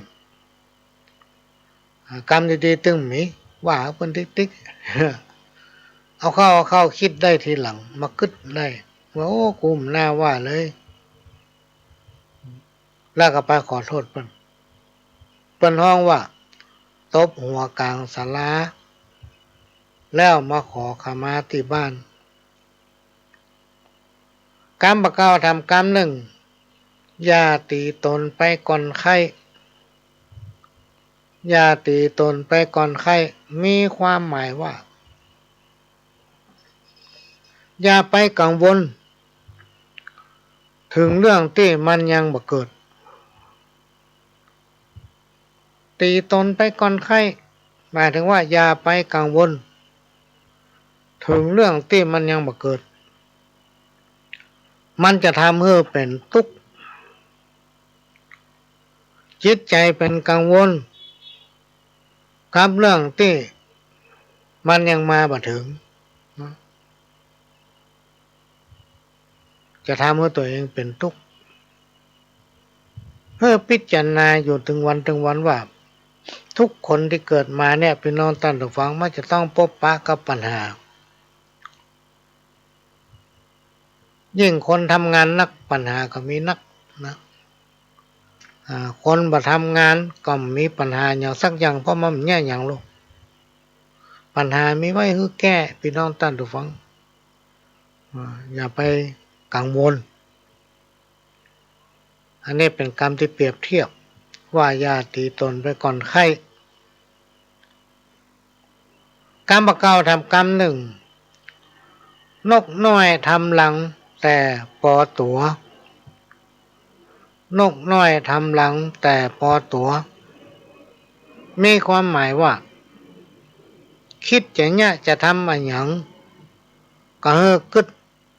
ทำให้มันเหมาะสมกับฐานะของตนเองอย่าไปทำเกินฐานะนกน้อยทำรังแต่ปอตัวเวลาเราจะคิดจะทำมันอย่างเนี้ยพี่น้องท่านผู้ฟังก็ทำมันอย่างกระจ่างแล้วให้มันเหมาะสมหนึ่งตนเองบ่เดือดร้อนอันที่สองก็คือไปสร้างความเดือดร้อนให้กับคนอื่นจะไปทำมันอย่างที่มันเกินกำลังตัวเก่าและในที่สุดตัวเองจะเอาตัวบ่รอดจะเกิดความทุกข์ปลายหลังได้กรรมเก่าทำกรรมหนึ่งน้ำพึ่งเรือเสือพึ่งปลาน้ำพึ่งเรือเสือพึ่งปลามีความหมายว่าคนเฮาเนี่ยต่างคนต่างก็ต้องพึ่งพาอาศัยซึ่งกันและกัน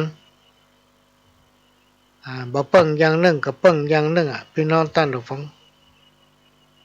ทุกอย่างพี่น้องท่านผู้ฟังมันจะมีความสำเร็จได้บางอย่างเนี่ยเฮาบ่สามารถที่ทำคนเดียวได้ต้องมีที่ปรึกษาต้องมีที่ไปที่มาเพิ่นถึงห้องว่าน้ำพึ่งเรือเสือพึ่งป่า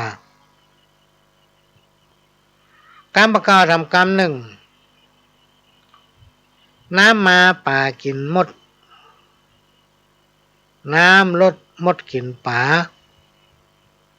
อันนี้มีความหมายว่าที่ใครที่มันนี่เนาะ ตาไผ่ตามันบัวประจำน้ำบะคุณคนเฮาอยู่ด้วยกันหรือว่าญาการงานใดก็ตามเพื่อรักษาน้ำใจถนอมน้ำใจซึ่งกันและกันถึงจะอยู่ด้วยกันม่วนกรรมเก่าทำกรรมหนึ่งพี่น้องท่านผู้ฟังมันเป็นกรรมที่เป็นเปรียบเทียบปลาตัวเดียวเน่าตึงข้อง ปลาตัวเดียวเน่าตึงข้องมีความหมายว่าเพื่อแยกแยะความดีความหายความดีหรือความบ่ดีเนี่ยแยกเป็นเรื่องเรื่องดีเรื่องบ่ดีจะไปเอามาปะปนกันนะเรื่องดีเรื่องบ่ดีจะมาเอามาปะปนกันแยกไว้เป็นเรื่อง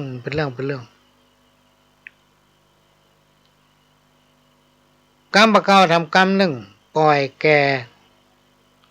ออกลายเมื่อเท่าปล่อยแก่ออกลายเมื่อเท่ามีความหมายว่าตนเองเท่าแก่แล้วทำตัวเป็นวัยรุ่นจิตใจเป็นละอ่อนหนุ่มมานึกถึงอายุสังขารของตนเองแทนที่จะทำตนเองเป็นแบบอย่างให้กับลูกกับหลาน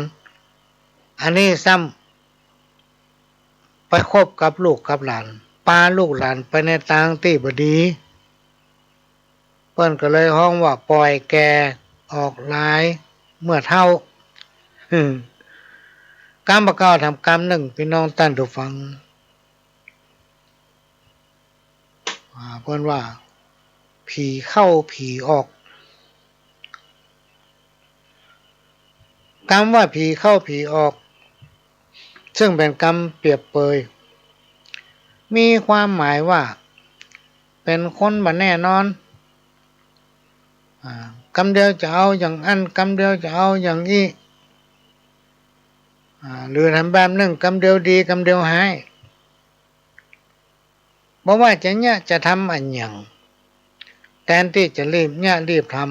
ำเพื่อมีความสำเร็จ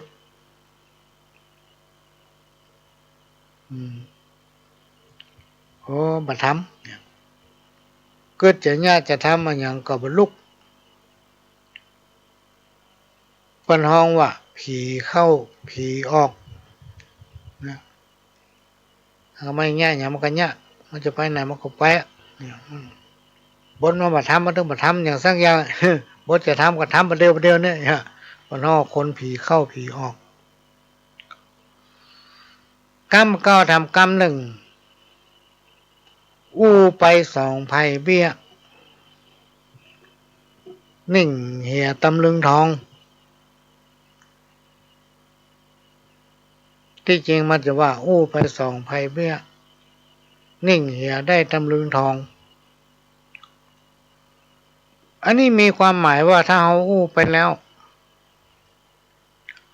มันมีประโยชน์เอาอู้ไปมันมาเกิดประโยชน์พี่น้องท่านผู้ฟังคืนอู้ไปนักก็มีความหมายเข้าไปเชื่อฟังหรือแถมความหมายหนึ่งเรื่องอะไรอย่างบางเรื่องถ้าอู้ไปแล้วจะทำให้เปิ้นผิดใจกันสู้เงียบไว้ดีกว่าเปิ้นฮ้องว่าอู้ไปสองไผ่เบี้ยนิ่งเหี่ยได้ตำลึงทองกรรมประกอบทำกรรมหนึ่งไฟนอกอย่านำออกไฟในอย่านำออกไฟนอกอย่านำเข้าอันนี้มีความหมายว่าเรื่องภายในบ้านของตัวเองบัดนี้เอาไปเล่าเพื่อไผ่ฟังมันไม่ใช่เรื่องอันยังของเขาแล้วเรื่องอันยังตั้งนอกก็อย่านำเข้ามาเล่าในบ้านอย่านำมาเข้ามาในบ้านเพราะมันไม่ใช่เรื่องอันยังของเขากรรมประกอบทำกรรมหนึ่งพี่น้องท่านผู้ฟังเปื้อนเราเผาเรือนอันเนี้ยมันจะเหมือนกับว่ากินบนเรือนขี้รถบนหลังคานะเปิ้นว่าเปื้อนเราเผาเรือนมีความหมายว่าเปื้อนที่มักชอบนำเอาเรื่องเดือดร้อนมาฮื้อนะมักจะเป็นภัยแก่เฮาอยู่เสมอปะมันที่ไหนฮื้อเว้นมันไก่เนอะพี่น้องท่านผู้ฟังถ้าปะเปื้อนอย่างนี้นะเปิ้นห้องเปื้อนเฮาเผาเรือนหรือว่ากินบนเรือนขี้รถบนหลังคาไปมาเวลามันหมดละพี่น้องท่านผู้ฟังพ่อหลวงก็จะขอนำรายการเนี้ยจากพี่น้องท่านผู้ฟังไปก่อนขอให้พี่น้องคนฟังทุกคนทุกท่านอยู่นี่มีสุขอยู่ดีมีสุขบ้านกันก็คู่คนจากกับผมพ่อหลวงสว่างธาตุอินทร์จันทร์ขอสวัสดีครับ